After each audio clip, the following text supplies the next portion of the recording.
P ജയരാജന്റെ ആത്മകഥ DC ബുക്സിന് പ്രസിദ്ധീകരണത്തിന് നൽകില്ല. പ്രസാധനത്തിന് മാതൃഭൂമിക്കാണ് മുൻഗണനയെന്ന് പി ജയരാജൻ. തെരഞ്ഞെടുപ്പ് ദിവസം തന്നെ വിവാദത്തിലാക്കിയതിനാലാണ് DC ബുക്സിനെ ഒഴിവാക്കിയത് എന്നാണ് വിശദീകരണം.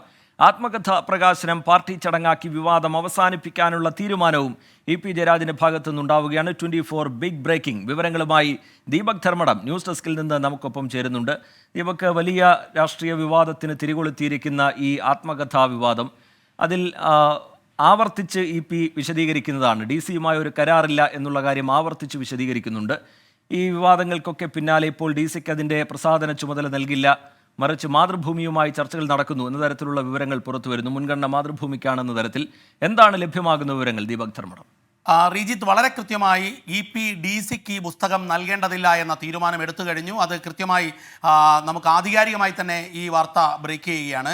DC-ക്ക് യുടെ ആത്മകഥയില്ല. അതായത് DC പരസ്യം നൽകിയ DC-യുടെ വെബ്സൈറ്റിൽ കാർഡ് പ്രസിദ്ധീകരിച്ച പി ജയരാജൻ്റെ ആത്മകഥ ഈ DC ബുക്സിന് നൽകേണ്ടതില്ല എന്ന് പി ജയരാജൻ തീരുമാനിച്ചു കഴിഞ്ഞിരിക്കുന്നു എന്നുള്ളതാണ്.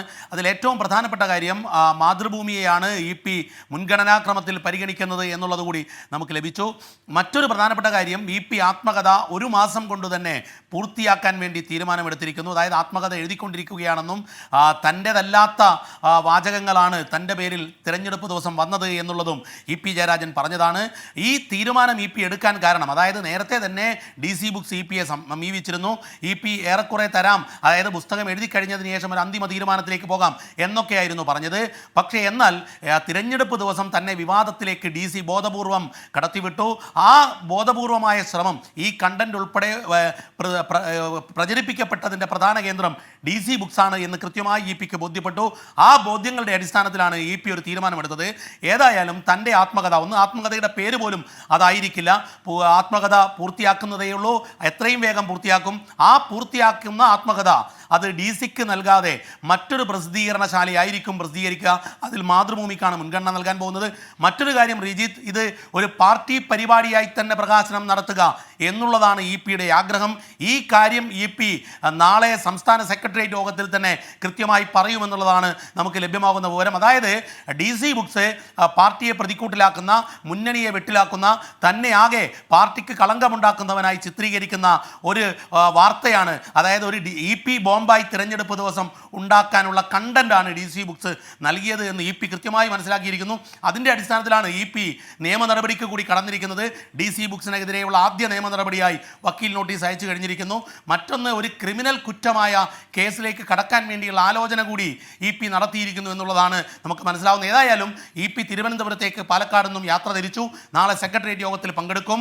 ആ യോഗത്തോടുകൂടി പാർട്ടിയുടെ കൂടി അനുമതിയോടുകൂടി ഈ കാര്യത്തിൽ കൃത്യമായൊരു നിലപാട് പി എടുക്കും. ഏതായാലും DC ബുക്സിന് പിയുടെ ആത്മകഥ പ്രകാശനം ചെയ്യാൻ സാധിക്കില്ല. അത്തരമൊരു തീരുമാനം പി എടുത്തു കഴിഞ്ഞു എന്നുള്ളതാണ് വസ്തുത. റീജിത്ത്, ദീപക്, നേരത്തെ DC സമൂഹ മാധ്യമങ്ങളിലൂടെ പങ്കുവച്ച വിവരം നമുക്ക് മുമ്പിലുണ്ട്. പ്രത്യേകിച്ച് DC-യെ നമുക്കൊക്കെ അറിയാവുന്നതാണ്, കാലങ്ങളായി പൊതുസമൂഹത്തിന് മുമ്പിലുള്ളതാണ്. അവരുടെ ചരിത്രവും പൈതൃകവും അതൊക്കെ നമുക്കറിയാം. അത് സമ്പന്നമായ പൈതൃകവും ചരിത്രവും ഒക്കെയാണ്. ആ DC-യുടെ ഭാഗത്ത് നിന്ന് ഇങ്ങനെയൊരു ഇടപെടൽ പി ജയരാജൻ സംശയിക്കുന്നത് എന്തുകൊണ്ടാണ്? നേരത്തെ തന്നെ ഈ DGP-ക്ക് പരാതി നൽകിയതിലാണെങ്കിൽ DC-യുടെ പേര് പരാമർശിക്കുന്നില്ല എന്നുള്ളതും അവിടെ നിൽക്കുന്നു. അവിടെയാണ് ഈ സംശയങ്ങളും ഉത്തരം കിട്ടാത്ത ഒരുപാട് ചോദ്യങ്ങളും ഉണ്ടാവുന്നത്. ഏറ്റവും പ്രധാനപ്പെട്ട ഒരു കാര്യം, പിയെ വെട്ടിലാക്കിയത് DC ആണ് എന്നുള്ളതാണ് പിയുടെ ബോധ്യം. ഈ കാര്യം പിയോട് ഇന്ന് ഞാൻ വിശദമായി സംസാരിച്ചിരുന്നു ഈ വിഷയം. അതിൽ നിന്നും എനിക്ക് മനസ്സിലാക്കാനായത്, ബോധപൂർവമായ ആസൂത്രിതമായി തെരഞ്ഞെടുപ്പ് ദിവസം പിയുടെ പേരിൽ ഈ വാർത്ത ഉൽപ്പാദിപ്പിച്ചതിൽ DC ബുക്സിലെ ചിലർക്ക് പങ്കുണ്ട് എന്ന് അദ്ദേഹം കൃത്യമായി സംശയിക്കുന്നു. അദ്ദേഹത്തിൻ്റെ വിലയിരുത്തൽ അതാണ്. പക്ഷേ നടപടികളിലേക്ക് കടക്കൽ എന്നുള്ളത് നിയമവിദഗ്ധരുമായി ആലോചിച്ച് ഘട്ടം ഘട്ടമായ നടപടിയായിരിക്കും ഉണ്ടാവുക. അതിൽ പാർട്ടിയുടെ അനുമതി, ഇത്തരം കാര്യങ്ങളെല്ലാം ഉണ്ട്. ഏതായാലും പുസ്തകം, ഈ ആത്മകഥയുടെ പേര് പോലും ഇതാകില്ല. കട്ടൻ ചായയും പരിപ്പോടയും ഒന്നുമാകില്ല, വടയും ഉണ്ടാകില്ല, ചായയും ഉണ്ടാകില്ല ആത്മകഥയുടെ പേരിൽ എന്നുള്ളതാണ് മനസ്സിലാവുന്നത്. ഒരു മാസത്തിനകം തന്നെ പുസ്തകം പൂർത്തിയാക്കും എന്ന് അദ്ദേഹം ഉറപ്പിച്ചു പറയുന്നു. മറ്റൊരു പ്രധാനപ്പെട്ട കാര്യം, അദ്ദേഹം ഈ DC തന്നെ വെട്ടിലാക്കി എന്നുള്ളതുകൊണ്ട് നേരത്തെ തന്നെ DC ആവശ്യം ഉന്നയിച്ചിരുന്നു, DC-യുമായി ചർച്ചകളിൽ ഏർപ്പെട്ടിരുന്നു എന്നുള്ളതൊക്കെ വസ്തുതയാണ്. പക്ഷേ പുസ്തകം പ്രകാശനം ചെയ്യാൻ, പുസ്തകം പ്രസാധനം ചെയ്യാൻ വേണ്ടിയുള്ള അവകാശം DC-ക്ക് നൽകില്ല എന്ന് കൃത്യമായി നമുക്ക് പറയാൻ സാധിക്കും. കാരണം പി അത്തരം ഒരു നിലപാടിലേക്ക് എത്തിയിരിക്കുന്നു. മറ്റൊന്ന് റീജിത്ത് ചോദിച്ച ഈ DGPക്കുള്ള പരാതിയിൽ DC-യുടെ പേരില്ല. പക്ഷേ എന്നാൽ അതേ സമയത്ത് തന്നെ കെ വിശ്വൻ മുഖേന അഭിഭാഷകന്റെ നോട്ടീസ് അയച്ചിരിക്കുന്നതിൽ DC-ക്കെതിരെയുള്ള നിയമ നടപടിയുടെ തുടക്കമായി തന്നെ നമുക്ക് കാണാൻ സാധിക്കും. ഏതായാലും EP ഈ വിഷയം ഇവിടെ അവസാനിപ്പിക്കില്ല. കാരണം EP പുസ്തകം പ്രകാശിപ്പിക്കും. പുസ്തകം എഴുതിയ ഉടൻ തന്നെ 1 മാസത്തിനകം പുസ്തകം പൂർത്തിയാക്കും. കൃത്യമായി പാർട്ടിക്ക് വിധേയനായുള്ള ഒരു നടപടിയിലായിരിക്കും ഈ പുസ്തക പ്രകാശനം ഉൾപ്പെടെയുള്ള, അതായത് ചടങ്ങ് പോലും ഒരു പാർട്ടി പരിപാടി എന്നുള്ള രീതിയിലാക്കാൻ വേണ്ടിയുള്ള ആലോചനയിലാണ് EP എന്നുള്ളതാണ്. നാളത്തെ സംസ്ഥാന സെക്രട്ടേറിയറ്റോടുകൂടി ഇതിൽ കൂടുതൽ വ്യക്തതയിലേക്ക് EP കടക്കും എന്നുള്ളതാണ് മനസ്സിലാവുന്നത്. റീജിത്ത്. ശരി, ദീപക് ധർമ്മടം വിവരങ്ങൾ നൽകുകയായിരുന്നു സെൻട്രൽ ന്യൂസ് ഡെസ്കിൽ നിന്ന്. ഈ DC-ക്ക് അതിൻ്റെ പ്രസാധന ചുമതല നൽകില്ല എന്നുള്ളതാണ്, EP ജയരാജൻ്റെ പുസ്തകത്തിൻ്റെ ആത്മകഥയുടെ പ്രകാശന ചുമതല നൽകില്ല എന്നുള്ളതാണ് ദീപക് ധർമ്മടം പങ്കുവയ്ക്കുന്ന വിവരം. DC-യുടെ നിലപാട് എന്താണ് ഇതുമായി ബന്ധപ്പെട്ട് എന്നുള്ളതും കൂടി ശ്രദ്ധേയമാണ്. ഇന്ന് DC ബുക്ക് CEO രവി DC-യുടെ പ്രതികരണം മാധ്യമങ്ങൾക്ക് അദ്ദേഹം നൽകിയിരുന്നു. ആത്മകഥാ വിവാദത്തിൽ ഫേസ്ബുക്കിലെ വിശദീകരണത്തിനപ്പുറം പ്രതികരിക്കാനില്ല എന്നാണ് DC book CEO Ravi DC പറയുന്നത്. പൊതുരംഗത്ത് നിൽക്കുന്ന ആളുകളെ മാനിക്കുന്നുവെന്നും രവി DC പ്രതികരിച്ചു. DC ബുക്സിന് ഇതേപ്പറ്റിയുള്ള ഒരു സ്റ്റേറ്റ്മെന്റ് ഇന്നലെ സോഷ്യൽ മീഡിയയിൽ ഞങ്ങൾ കൊടുത്തിട്ടുണ്ടായിരുന്നു. So that sums up what we have to say. അതാണ് എനിക്ക് പറയാനുള്ളത്. അതുകൊണ്ട് neither we are only a facilitators. നമ്മളില്ലാത്ത അത് ഏതൊരു പബ്ലിക് ഫിഗറും അല്ല, മറ്റേതുമല്ല. അതുകൊണ്ട് തന്നെ we do respect the public figure, public institutions നിൽക്കുന്നവരെ റെസ്പെക്ട് ചെയ്യുന്നു. അതുകൊണ്ട് തന്നെ comments are reserved actually. Thank you. EP ജയരാജന്റെ ആത്മകഥാ വിവാദം ഉപതെരഞ്ഞെടുപ്പിന് ശേഷം പരിശോധിക്കാനൊരുങ്ങുകയാണ് CPM. നാളെ ചേരുന്ന സംസ്ഥാന സെക്രട്ടേറിയറ്റ് വിഷയം ചർച്ച ചെയ്യും. വിഷയത്തിൽ EP ജയരാജനോടോ ദേശാഭിമാനി ലേഖകനോടോ വിശദീകരണം തേടിയിട്ടില്ല എന്ന് CPM സംസ്ഥാന സെക്രട്ടറി MV ഗോവിന്ദൻ പ്രതികരിച്ചു. പുറത്തു വന്നത് തന്റെ ആത്മകഥയല്ല എന്ന് ആവർത്തിക്കുകയാണ് EP ജയരാജൻ. EP ജയരാജന്റെ ആത്മകഥാ വിവാദത്തിൽ ഉലഞ്ഞു പാർട്ടി. തള്ളിപ്പറഞ്ഞെങ്കിലും തെരഞ്ഞെടുപ്പ് ദിനത്തിൽ പുറത്തുവന്ന ആത്മകഥാഭാഗങ്ങൾ പാർട്ടിയെ തെല്ലൊന്നുമല്ല വെട്ടിലാക്കിയത്. വിവാദ ഭാഗങ്ങൾ പുറത്തുവന്നില്ലായിരുന്നെങ്കിൽ ഇതേ ഉള്ളടക്കത്തോടെ പുസ്തകം പ്രസിദ്ധീകരിക്കുമായിരുന്നു. വിവാദ ഉള്ളടക്കം തയ്യാറാക്കിയതാര്? തെരഞ്ഞെടുപ്പ് ദിനത്തിൽ ചോർന്നത് എങ്ങനെ? ഇക്കാര്യങ്ങൾ CPM പരിശോധിക്കുന്നുണ്ട്. ഉപതെരഞ്ഞെടുപ്പിന് ശേഷം വിശദമായ പരിശോധനയിലേക്ക് കടന്നാൽ മതിയെന്നാണ് നിലവിലെ തീരുമാനം. EP ജയരാജനോട് വിശദീകരണം ചോദിക്കേണ്ട ആവശ്യമില്ലെന്ന് CPM സംസ്ഥാന സെക്രട്ടറി MV ഗോവിന്ദൻ. കുറിപ്പുകൾ തയ്യാറാക്കാൻ EP സഹായം തേടിയ ദേശാഭിമാനി ലേഖകനോടും CPIM വിശദീകരണം തേടിയിട്ടില്ല. പറഞ്ഞല്ലോ, ഞാൻ എഴുതിയതോ പറഞ്ഞതോ അല്ല. അപ്പോൾ സ്വാഭാവികമായിട്ടും ജയരാജൻ അവിടെ വിശദീകരിക്കും. ഇല്ല, എന്തിനും വിശദീകരണം ചോദിക്കേണ്ട കാര്യം CPM ചോദിച്ചിട്ടില്ല. ആത്മകഥാക്കുറിപ്പുകൾ തയ്യാറാക്കിയതിൽ പാർട്ടി വിശദീകരണം തേടിയെന്ന വാർത്ത ദേശാഭിമാനി ലേഖകൻ M രഘുനാഥ് നിഷേധിച്ചു. എന്റെ അടുത്ത് ഇതുവരെ അങ്ങനെ ഒരു വിശദീകരണം തേടിയിട്ടില്ല. എനിക്ക് ഈ സംഭവമായിട്ട് യാതൊരു ബന്ധവുമില്ല. ഈ പറയുന്ന വിവാദ സാധനം ഞാൻ കണ്ടിട്ടില്ല. DC ബുക്സുമായി കരാറില്ലെന്നും പാർട്ടി പരിശോധിച്ച ശേഷമേ തനിക്ക് പുസ്തകം പ്രസിദ്ധീകരിക്കാനാകൂ എന്നും EP ജയരാജൻ. ഇവിടെ ചാനലിൽ വന്നിട്ടുള്ള ഒരു കാര്യവും എൻ്റെ പുസ്തകത്തിൽ ഞാൻ എഴുതിയതല്ല. ഞാൻ എൻ്റെ പുസ്തകം ഇതുവരെ തയ്യാറായില്ല. തയ്യാറായി കഴിഞ്ഞ് ഞാനിത് പ്രസാദനം ചെയ്യുന്നതിന് മുമ്പ് ഇതിൻ്റെ കോപ്പി എൻ്റെ പാർട്ടിയെ കാണിച്ച് പാർട്ടി പരിശോധിച്ചിട്ട് ഇനി അനുവാദം തന്നാലേ എനിക്ക് പ്രസിദ്ധീകരിക്കാൻ പറ്റൂ. വിവാദങ്ങളിൽ ഗൂഢാലോചന ആരോപിച്ച് EP ജയരാജൻ DGPക്ക് നൽകിയ പരാതിയിൽ പ്രാഥമിക അന്വേഷണം നടത്താൻ കോട്ടയം ജില്ലാ പോലീസ് മേധാവിക്ക് DGP നിർദ്ദേശം നൽകി. കേസെടുക്കാതെയുള്ള പ്രാഥമിക അന്വേഷണമാണ് നടക്കുക. 24 കണ്ണൂർ. ആത്മകഥാ വിവാദത്തിൽ EP ജയരാജൻ പാർട്ടിയിൽ വിശദീകരണം നൽകാൻ പോവുകയാണ്. നാളത്തെ CPM സംസ്ഥാന സെക്രട്ടേറിയറ്റിൽ സ്വന്തം ഭാഗം അദ്ദേഹം വിശദീകരിക്കും. പുസ്തകം പൂർത്തിയായിട്ടില്ല എന്നും പ്രസാധനത്തിന് ആരെയും ഏൽപ്പിച്ചിട്ടില്ല എന്നും സെക്രട്ടേറിയറ്റിനെ EP ജയരാജൻ അറിയിക്കും. വിവരങ്ങളുമായി R ശ്രീത്ത് ചേരുന്നുണ്ട് പാലക്കാട്ട് നിന്ന്. ശ്രീത്ത്, വലിയൊരു രാഷ്ട്രീയ വിവാദമാണ് ഇത് രൂപപ്പെടുത്തിയിരിക്കുന്നത്, ഈ ആത്മകഥാ വിവാദം രൂപപ്പെടുത്തിയിരിക്കുന്നത്. CPM ഗൗരവത്തോടു കൂടി തന്നെയാണ് അതിനെ കാണുന്നത്. ഈ EP ജയരാജനെ അവിശ്വസിക്കുന്നില്ല എന്നൊക്കെ പറയുമ്പോഴും ഈ വിവാദം രൂപപ്പെട്ട സാഹചര്യത്തെ അതീവ ഗൗരവത്തോടു കൂടി CPM കാണുന്നുണ്ട്. ഇപ്പോൾ മാധ്യമങ്ങൾക്ക് മുമ്പിൽ പറഞ്ഞ അതേ വിശദീകരണമായിരിക്കും പാർട്ടിക്ക് അകത്തും EP ജയരാജൻ പറയുക എന്ന് കരുതുന്നു. അതിൽ ഈ ഉപതെരഞ്ഞെടുപ്പിന് ശേഷം മറ്റൊരു നിലപാടിലേക്ക് CPM പോകാനുള്ള സാധ്യതയുണ്ടോ ശ്രീത്? ശ്രീജിത്ത്, ഉപതെരഞ്ഞെടുപ്പിന് ശേഷം CPM ഈ വിവാദം സമഗ്രമായി പരിശോധിക്കാനുള്ള സാധ്യതകൾ തള്ളിക്കളയാൻ കഴിയില്ല. കാരണം രണ്ടാം പിണറായി സർക്കാരിന് വലിയ തോതിൽ മികച്ച പ്രകടനം കാഴ്ചവെക്കാൻ കഴിഞ്ഞിട്ടില്ല എന്ന തരത്തിലുള്ള വിമർശനമാണ് ഈ പുറത്തു വന്ന ആത്മകഥാ ഭാഗത്തിൽ ഏറ്റവും ശ്രദ്ധേയമായ കാര്യം. പൊതുവിൽ സർക്കാരിനെ പറ്റി ഉന്നയിക്കപ്പെടുന്ന പ്രതിപക്ഷവും മറ്റും ഉന്നയിക്കുന്ന വിമർശനങ്ങൾക്ക് അതിനേക്കാൾ തീവ്രതയിൽ EP ജയരാജന്റെ എന്ന് അവകാശപ്പെടുന്ന പുസ്തകത്തിൽ വന്നിരിക്കുന്നു. അതുകൊണ്ട് തന്നെ ഈ പുസ്തകത്തിന്റെ ഈ പരാമർശങ്ങളുടെ ഉറവിടം എന്താണെന്ന കാര്യം CPM പരിശോധിക്കാനാണ് എല്ലാ സാധ്യതകളും. എന്തായാലും നാളെ നടക്കുന്ന CPM-ന്റെ സംസ്ഥാന സെക്രട്ടറി യോഗത്തിൽ EP ജയരാജൻ പങ്കെടുക്കുന്നുണ്ട്. നീണ്ട ഇടവേളയ്ക്ക് ശേഷമാണ് അദ്ദേഹം സംസ്ഥാന നേതൃയോഗങ്ങളിൽ പങ്കെടുക്കുന്നത്. LDF കൺവീനർ സ്ഥാനത്ത് നിന്ന് ഒഴിവാക്കപ്പെട്ട ശേഷം EP ഒരു സംസ്ഥാന നേതൃയോഗങ്ങളിലും പങ്കെടുത്തിരുന്നില്ല. എല്ലാ യോഗങ്ങളിൽ നിന്നും മാറി നിൽക്കുകയായിരുന്നു. നാളത്തെ യോഗത്തിൽ അദ്ദേഹം പങ്കെടുക്കും. ഇന്ന് രാത്രി ട്രെയിൻ മാർഗം തിരുവനന്തപുരത്തേക്ക് പുറപ്പെടുകയാണ് തൃശ്ശൂരിൽ നിന്ന്. അത് നാളെ യോഗത്തിൽ പങ്കെടുത്തുകൊണ്ട് തനിക്കും ഈ പുസ്തക വിവാദവുമായി ബന്ധപ്പെട്ട് പറയാനുള്ള കാര്യങ്ങൾ പാർട്ടി സെക്രട്ടേറിയറ്റ് യോഗത്തിൽ വിശദീകരിക്കും. താൻ പ്രസാധനത്തിന് ആരെയും ഏൽപ്പിച്ചിട്ടില്ല, ആത്മകഥ പൂർത്തിയാക്കിയിട്ടില്ല, ആത്മകഥ എഴുതുന്നു എന്ന കാര്യം താൻ പരസ്യപ്പെടുത്തിയതാണ്, എന്നാൽ അത് ഇനിയും പൂർത്തിയാക്കാനുണ്ട്, അത് ആരെയും പ്രസിദ്ധീകരിക്കാൻ ഏൽപ്പിച്ചിട്ടുമില്ല, ഈ വിവാദത്തിന്റെ ഉറവിടം കണ്ടെത്തണമെന്നാവശ്യപ്പെട്ട് പോലീസിന് പരാതി നൽകിയിട്ടുണ്ടെന്ന അടക്കമുള്ള കാര്യങ്ങൾ EP യോഗത്തിൽ വിശദീകരിക്കും. എന്നാൽ പാർട്ടി അത് എത്രമാത്രം സ്വീകരിക്കുമെന്ന് കണ്ടു തന്നെ അറിയണം. ഉപതെരഞ്ഞെടുപ്പ് നടക്കുന്നതുകൊണ്ടാണ് മറ്റു പ്രതികരണങ്ങളിലേക്ക് പാർട്ടി നേതൃത്വം പോകാത്തതെന്ന് മനസ്സിലാക്കുന്നു. എന്നാൽ ഉപതെരഞ്ഞെടുപ്പിന് ശേഷം മറ്റൊരു നിലപാട് സ്വീകരിച്ചാൽ അത്ഭുതപ്പെടേണ്ടതില്ല. ശരി, ആർ ശ്രീജിത്ത് വിവരങ്ങൾ നൽകുകയായിരുന്നു.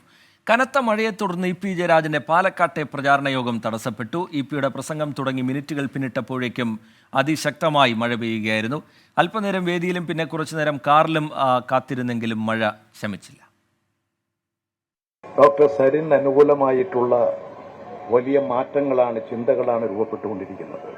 ഈ തെരഞ്ഞെടുപ്പിൽ ഇടതുപക്ഷ മുന്നണിയുടെ സ്ഥാനാർത്ഥിയായി മത്സരിക്കുന്ന ഡോക്ടർ സരിൻ ഉത്തമനായൊരു സ്ഥാനാർത്ഥിയാണ്.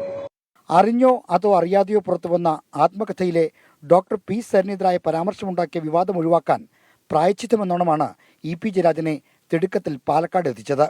മുൻകൂട്ടി നിശ്ചയിച്ച പരിപാടിയല്ലെങ്കിലും EP-ക്കായി പൊതുയോഗം സംഘടിപ്പിക്കുകയായിരുന്നു. ഇതാണ് മഴയിൽ കുതിർന്ന് തടസ്സപ്പെട്ടത്. ഡോക്ടർ സരിന് അവരുടെ നിലപാടുകളോട് കൂടുതൽ യോജിക്കാൻ കഴിയാതെ വന്നു. തെറ്റായിട്ടുള്ള നിലപാടുകളും വർഗീയ ചിന്തകളും ഒക്കെ കോൺഗ്രസിനകത്ത് തലമുക്കി. അതിന്റെ ഫലമായിട്ട് തന്നെ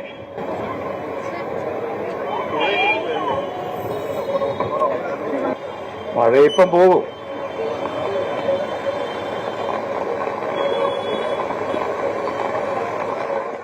മഴ ഇപ്പോൾ തീരുമെന്ന് പറഞ്ഞ് കേൾവിക്കാരെ പിടിച്ചിരുത്താൻ EP ശ്രമിച്ചെങ്കിലും പ്രകൃതി കരിഞ്ഞില്ല. മഴ തിമിർത്തു പെയ്തു.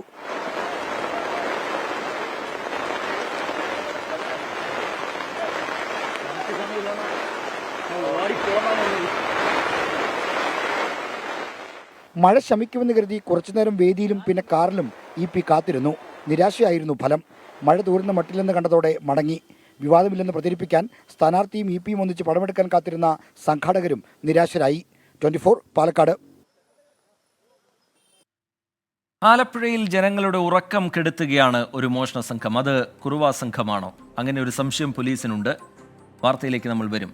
പ്രൈം ടൈമിലേക്ക് വീണ്ടും. ആലപ്പുഴക്കാർ വലിയ പേടിയിലാണ്. ഇന്നലെ രാത്രിയിൽ ഉറങ്ങിക്കിടന്ന അമ്മയുടെയും കുഞ്ഞിൻ്റെയും സ്വർണ്ണമാല മോഷണ സംഘം കവർന്നു. കുറുവാ സംഘമാണ് പിന്നിൽ എന്നാണ് പോലീസിന്റെ നിഗമനം. പുന്നപ്രയിലെ മോഷണ സംഘത്തിന്റെ ദൃശ്യങ്ങൾ പോലീസിന് ലഭിച്ചു.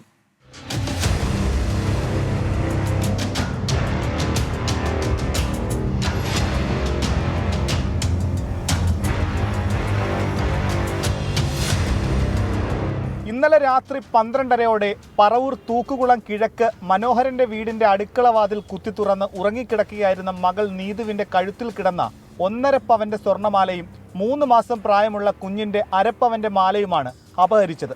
അടുക്കള വാതിലിന്റെ കൊളുത്ത് പൊളിച്ചാണ് കള്ളൻ അകത്തു കയറിയത്. ഉൾപ്രദേശമാണിത്. പാന്റ് മടക്കി വെച്ച് ഷർട്ടിടാതെ മുഖം മറച്ച ഒരാളാണ് മോഷണം നടത്തിയത്. മുറിക്കകത്തെ വെളിച്ചത്തിൽ മോഷ്ടാവിനെ കണ്ടുവെന്നും കുഞ്ഞുള്ളത് കൊണ്ട് രാത്രി ലൈറ്റിട്ടാണ് കിടക്കുന്നതെന്നും മാല നഷ്ടപ്പെട്ട നീതു പോലീസിന് മൊഴി നൽകി. നീതു ബഹളം വെക്കുന്നത് കേട്ടാണ് മാതാവ് ഉണർന്നത്. ഹാളിൽ കിടക്കുകയായിരുന്ന നീതുവിന്റെ പിതാവും മോഷ്ടാവിനെ കണ്ടു. 12 കാലമായപ്പോൾ കൊച്ച് നിലവിളിച്ചു. കൊച്ചെന്ന് പറഞ്ഞാൽ മോള് നിലവിളിച്ചു. ഞാൻ ഇവിടുന്ന് ഇവിടെയാണ് കിടന്നത്, ഈ വാതിക്ക്. ഇവിടുന്ന് ഓടിയും അങ്ങോട്ട് ചെല്ലുകയും ഇവൻ്റെ പുറകെയാണ് കണ്ടത്. മോള് ഫുള്ളായിട്ട് കണ്ടു. മുട്ടുവരെയുള്ള പാൻറ്റും ഇട്ട് ഇങ്ങനെ മുഖം മൂടിയൊക്കെ വെച്ചുകൊണ്ട് ഇരിക്കുന്നത്. അപ്പോൾ അവിടെ കഴുത്തിൽ നിന്ന് മാലയും വലിച്ചു പൊട്ടിച്ചുകൊണ്ട് പോയി. അപ്പോൾ പാദസരമൊക്കെ ഇവിടെ കാലെ കിടപ്പുണ്ട്, അതൊന്നും പൊട്ടിച്ചില്ല. ഇത് രണ്ടും എടുത്തുകൊണ്ട് പോയത്. കുറുവാ സംഘത്തിൻ്റേതെന്ന് സംശയിക്കുന്ന 10ഓളം മോഷണങ്ങളാണ് ജില്ലയിൽ അടുത്തിടെ ഉണ്ടായത്. കോമളപുരത്തും മണ്ണഞ്ചേരിയിലും ചേർത്തലയിലും കായംകുളത്തുമാണ് കുറുവാ സംഘത്തിന്റെ സാന്നിധ്യം തെളിയിക്കുന്ന CCTV ദൃശ്യങ്ങൾ പോലീസിന് ലഭിച്ചത്. അടുക്കള വാതിൽ പൊളിച്ച് അകത്തുകടക്കൽ, വസ്ത്രധാരണം, സ്ത്രീകളുടെ മാത്രം മാല പൊട്ടിക്കൽ തുടങ്ങിയ മോഷണ രീതികളിൽ നിന്നാണ് കുറുവാ സംഘം എന്ന് പോലീസ് സംശയിക്കുന്നത്. നിലവിൽ ആലപ്പുഴ DYSP MR മധുബാബുവിന്റെ നേതൃത്വത്തിലുള്ള 7-അംഗ സംഘമാണ് മോഷ്ടാക്കൾക്കായി അന്വേഷണം നടത്തുന്നത്. 24 ആലപ്പുഴ. ആലപ്പുഴയിലെ മണ്ണഞ്ചേരിയിൽ നിന്ന് മനീഷ് മഹിവാൽ തത്സമയം നമുക്കൊപ്പം ചേരുന്നുണ്ട്. മനീഷ്, എന്താണ് പോലീസ് ഇതുമായി ബന്ധപ്പെട്ട് ഈ ഘട്ടത്തിൽ മനസ്സിലാക്കുന്ന കാര്യങ്ങൾ? ഈ മോഷണത്തിൻ്റെ രീതി, ആ സ്വഭാവം, അതൊക്കെ പരിഗണിച്ചുകൊണ്ട് അത് കുറുവാ സംഘമാകാൻ സാധ്യതയുണ്ട് എന്നുള്ള നിഗമനത്തിലേക്ക് പോലീസ് എത്തുന്നുണ്ട്. ഇവർക്കായി വലവിരിക്കുന്നത് എങ്ങനെയാണ് മനീഷ് മഹിവാൽ?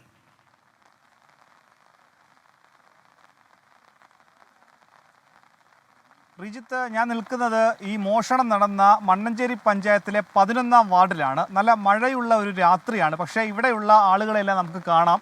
അവിടെ കഴിഞ്ഞ ദിവസം ഇതേ പഞ്ചായത്തിൽ ഒരു ദിവസം മാത്രം ഉണ്ടായത് 3 മോഷണങ്ങളും അതിലധികമുള്ള മോഷണ ശ്രമങ്ങളുമാണ്. ഈ ഒരു ചെറിയ വീട്ടിലെ സാധാരണക്കാരൻ്റെ വീടാണ്. അയാളുടെ വീട്ടിലെ 3 പവൻ്റെ സ്വർണം നഷ്ടപ്പെട്ടു. അങ്ങനെ നാട്ടുകാരെല്ലാം മഴയായതുകൊണ്ട് മാത്രമാണ് ഒരു വീടിൻ്റെ ചിറയിലേക്ക് കയറി നിൽക്കുകയാണ്. അങ്ങനെ ഇവിടെ ഒരു പ്രത്യേക സ്ക്വാഡ് രൂപീകരിച്ച് പോലീസും നാട്ടുകാരുമായി ചേർന്നൊരു പ്രത്യേക സമിതി രൂപീകരിച്ചുള്ള അന്വേഷണം, അല്ലെങ്കിൽ വലിയൊരു ജാഗ്രത, അതിന് പ്രത്യേക ഷിഫ്റ്റിൽ രാത്രികാലത്തിലടക്കം സ്ത്രീകളും അല്ലെങ്കിൽ ഇവിടെയുള്ള ചെറുപ്പക്കാരടക്കമുള്ള ആളുകൾ അണിനിരന്നുകൊണ്ട് ഈ കള്ളനെ പിടികൂടുക, മോഷ്ടാവിനെ പിടികൂടുക എന്ന അജണ്ട മാത്രമാണ് ഇവിടെ ഉള്ളത്. അത് പോലീസുമായി സഹകരിച്ചുകൊണ്ടുള്ള ഒരു ദൗത്യമാണ്. കാരണം ഒരു ദിവസം മാത്രം 3 മോഷണം നടന്ന ഒരു ഗ്രാമമാണിത്. അതുകൊണ്ട് ഈ ഗ്രാമത്തിലെ ആളുകളെല്ലാം രാത്രിയായാലും ഉറങ്ങാതെ ഈ മോഷ്ടാവിന് വേണ്ടി ഉറങ്ങാതിരിക്കുന്നു എന്നതാണ് ഏറ്റവും പ്രധാനപ്പെട്ട കാര്യം. ഭീതി മാത്രമല്ല, ജാഗ്രത മതി എന്ന ഒരു കാര്യമാണ്. ഇവിടുത്തെ ഒരു മണ്ണഞ്ചേരി പഞ്ചായത്തിലെ സ്ഥിരം സമിതി അധ്യക്ഷനും കൂടി ചെയ്യുക. എങ്ങനെയാണ് ഇവിടുത്തെ ഒരു പദ്ധതി ഈ കള്ളനെ പിടികൂടാൻ? കള്ളനെ പിടികൂടുവാൻ വേണ്ടി നമ്മളിപ്പോൾ ഈ മോഷണം നടന്നതിന് ശേഷം തൊട്ടടുത്ത ദിവസം തന്നെ ഇവരുടെ യോഗം, നാട്ടുകാരുടെ യോഗം, എല്ലാ രാഷ്ട്രീയ സാംസ്കാരിക സംഘടനകളുടെയും പ്രവർത്തകരെല്ലാം പങ്കെടുത്തുകൊണ്ടുള്ളൊരു യോഗം, വിപുലമായ യോഗം ടാഗോർ വായനശാലയിലും അതേപോലെ തന്നെ വടക്ക് ഭാഗം മാറി ഒരു ക്ലബിൻ്റെ നേതൃത്വത്തിൽ ക്ലബ്ബുമായി സഹകരിച്ചുകൊണ്ടും 2 യോഗങ്ങൾ ചേരുകയുണ്ടായി. ആ യോഗങ്ങളിൽ സർക്കിൾ ഇൻസ്പെക്ടർ അടക്കമുള്ള SHO അടക്കമുള്ള പ്രിൻസിപ്പൽ SI അടക്കം അവിടെ രൂപീകരിച്ചിട്ട് തിരഞ്ഞെടുക്കപ്പെട്ട കുറച്ച് ആളുകളെ അതിന് വളണ്ടറിയന്മാരായി പോലീസുമായി ചേർന്ന് നിർത്തിക്കൊണ്ട് അവരെ വളണ്ടറിയന്മാരായി നിശ്ചയിച്ച് അവരെ ഇടവഴികളിൽ, ഞാൻ മനസ്സിലാക്കുന്നത് ഇടവഴികളിലൊക്കെ ചെറിയ റോഡുകളിലുമൊക്കെ ഏതെങ്കിലും ഒരു കേന്ദ്രങ്ങളിൽ കേന്ദ്രീകരിച്ച് നിൽക്കുക എന്നുള്ള നിലയിലാണ് ഇപ്പോൾ തീരുമാനിച്ചിട്ടുള്ളത്. അതല്ലാതെ ഈ ബൈക്കിലും മറ്റ് ഒക്കെ റോന്ത് ചുറ്റുന്നൊരു നിലയിലേക്ക് പോകേണ്ടതില്ല എന്നുള്ളതാണ് പോലീസിൻ്റെ നിർദ്ദേശം. അതുപോലെ തന്നെ അവർ ജാഗ്രതാ നിർദ്ദേശം കൃത്യമായി ആളുകൾക്ക് കൊടുത്തിട്ടുണ്ട്. നമ്മൾ ലൈറ്റ്, പുറത്തുള്ള ലൈറ്റുകളെല്ലാം തെളിച്ചിടുക, വാതിലുകൾ കൃത്യമായി സുരക്ഷിതമാണെന്ന് ഉറപ്പുവരുത്തുക, അതേപോലെ തന്നെ ആരെങ്കിലും വന്നാൽ തന്നെ പെട്ടെന്ന് ഇണന്നെഴുന്നേക്കാൻ കഴിയുന്ന നിലയിൽ പുറം വാതിലുകളോട് ചേർത്ത് ഏതെങ്കിലും സംവിധാനങ്ങളൊക്കെ ഇണക്കുക, പാത്രങ്ങൾ വെച്ചൊക്കെ പെട്ടെന്ന് മുട്ടിയാൽ സൗണ്ട് ഉണ്ടായി എഴുന്നേക്കാൻ കഴിയുന്നൊരു സംവിധാനം. ഈ നിലയിലൊക്കെയാണ് ഇതേ സംബന്ധിച്ച് പോലീസിൻ്റെ നിർദ്ദേശവും തീരുമാനവും വന്നിട്ടുള്ളത്. അതനുസരിച്ച് പ്രവർത്തനങ്ങൾ നടന്നു വരികയാണ്.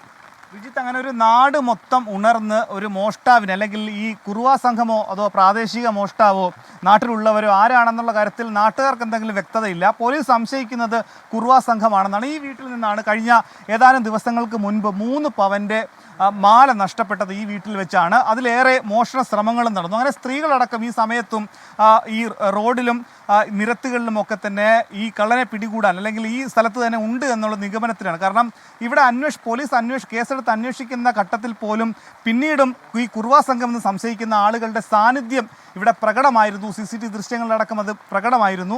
ഇവിടെ ഈ മോഷണം ഉണ്ടായ വീട്ടിലെ കുഞ്ഞുമോൻ എപ്പോഴായിരുന്നു മോഷണം? ഇത് ചൊവ്വാഴ്ച വെളുപ്പിന് ഒരു 1:45-2 മണി ആ സമയത്തായിരുന്നു. ഗ്രില്ല്, വർക്ക് ഏരിയയുടെ ഗ്രില്ല് തുറന്ന് അടുക്കളയുടെ വാതിൽ കുത്തി തുറന്ന് ബെഡ്റൂമിൽ കയറി വന്ന് മാല കട്ട് ചെയ്ത് അതിനുശേഷം അത് വലിച്ചെടുത്തപ്പോഴാണ് ഞങ്ങൾ ഉണർന്നത്. ചാടി ഉണർന്നപ്പോഴത്തേക്ക് മോഷ്ടാവ് ഓടി. അവൻ്റെ പുറകെ ഞാൻ ചെന്ന്, എന്നാലും ഒന്നും ചെയ്യാൻ പറ്റിയില്ല. പിന്നീട് കിടന്ന് കാറി കൂടി ആളുകളൊക്കെ കൂടി. അത് കഴിഞ്ഞ് പോലീസൊക്കെ വന്നിരുന്നു. എൻ്റെ മാലയാണ്. ആളൊരു ന്യായം പോലെ കണ്ടുള്ളൂ.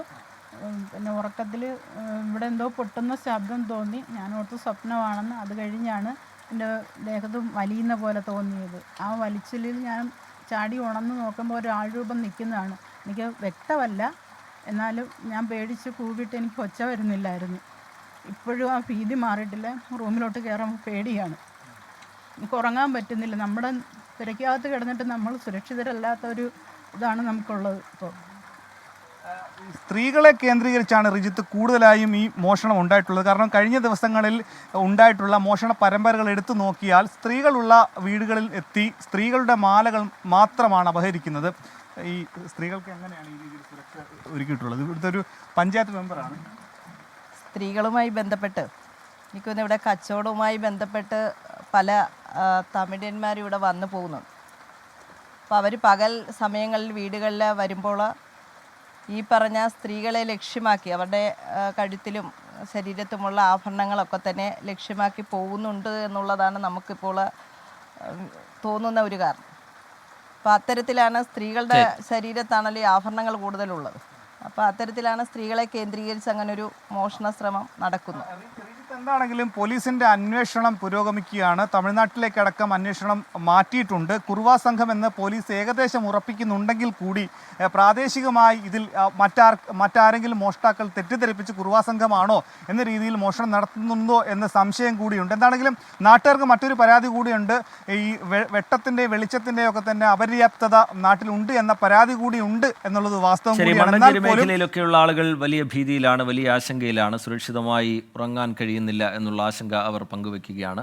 ഈ തുടർച്ചയായി ഉണ്ടാകുന്ന മോഷണ ശ്രമങ്ങൾ അതിന് പിന്നിൽ കുറുവാ സംഘമാണ് എന്നുള്ളതാണ് പോലീസിൻ്റെ ഈ ഘട്ടത്തിലെ നിഗമനം. നമുക്കറിയാം, നേരത്തെയും ഈ കുറുവാ സംഘവുമായി ബന്ധപ്പെട്ടുള്ള വാർത്തകളൊക്കെ വന്നിട്ടുള്ളതാണ്. അതിൻ്റെ ദൃശ്യങ്ങളൊക്കെ നേരത്തെ പ്രേക്ഷകരുടെ ശ്രദ്ധയിൽപ്പെട്ടിട്ടുണ്ടാകും. ഈ കൂട്ടമായി എത്തുക, കയ്യിൽ ആയുധങ്ങൾ കരുതി വരിക, ആക്രമിക്കുക, അങ്ങനെയൊക്കെയുള്ള രീതി അത് വലിയ നടുക്കുന്ന, വലിയ ഭീതി ഉണ്ടാക്കുന്ന സംഭവമാണ്. പോലീസ് ജാഗ്രതയോടുകൂടി തന്നെ ആ വിഷയത്തിൽ ഇടപെടുന്നുണ്ട് എന്ന് മനസ്സിലാക്കുന്നു. ആ പ്രദേശങ്ങളിലെ യുവാക്കളൊക്കെ ചേർന്ന് രാത്രി തെരച്ചിൽ നടത്തുന്നുണ്ട്. എന്തായാലും പോലീസിന് ഈ മോഷ്ടാക്കളെ വലയിലാക്കാൻ കഴിയട്ടെ.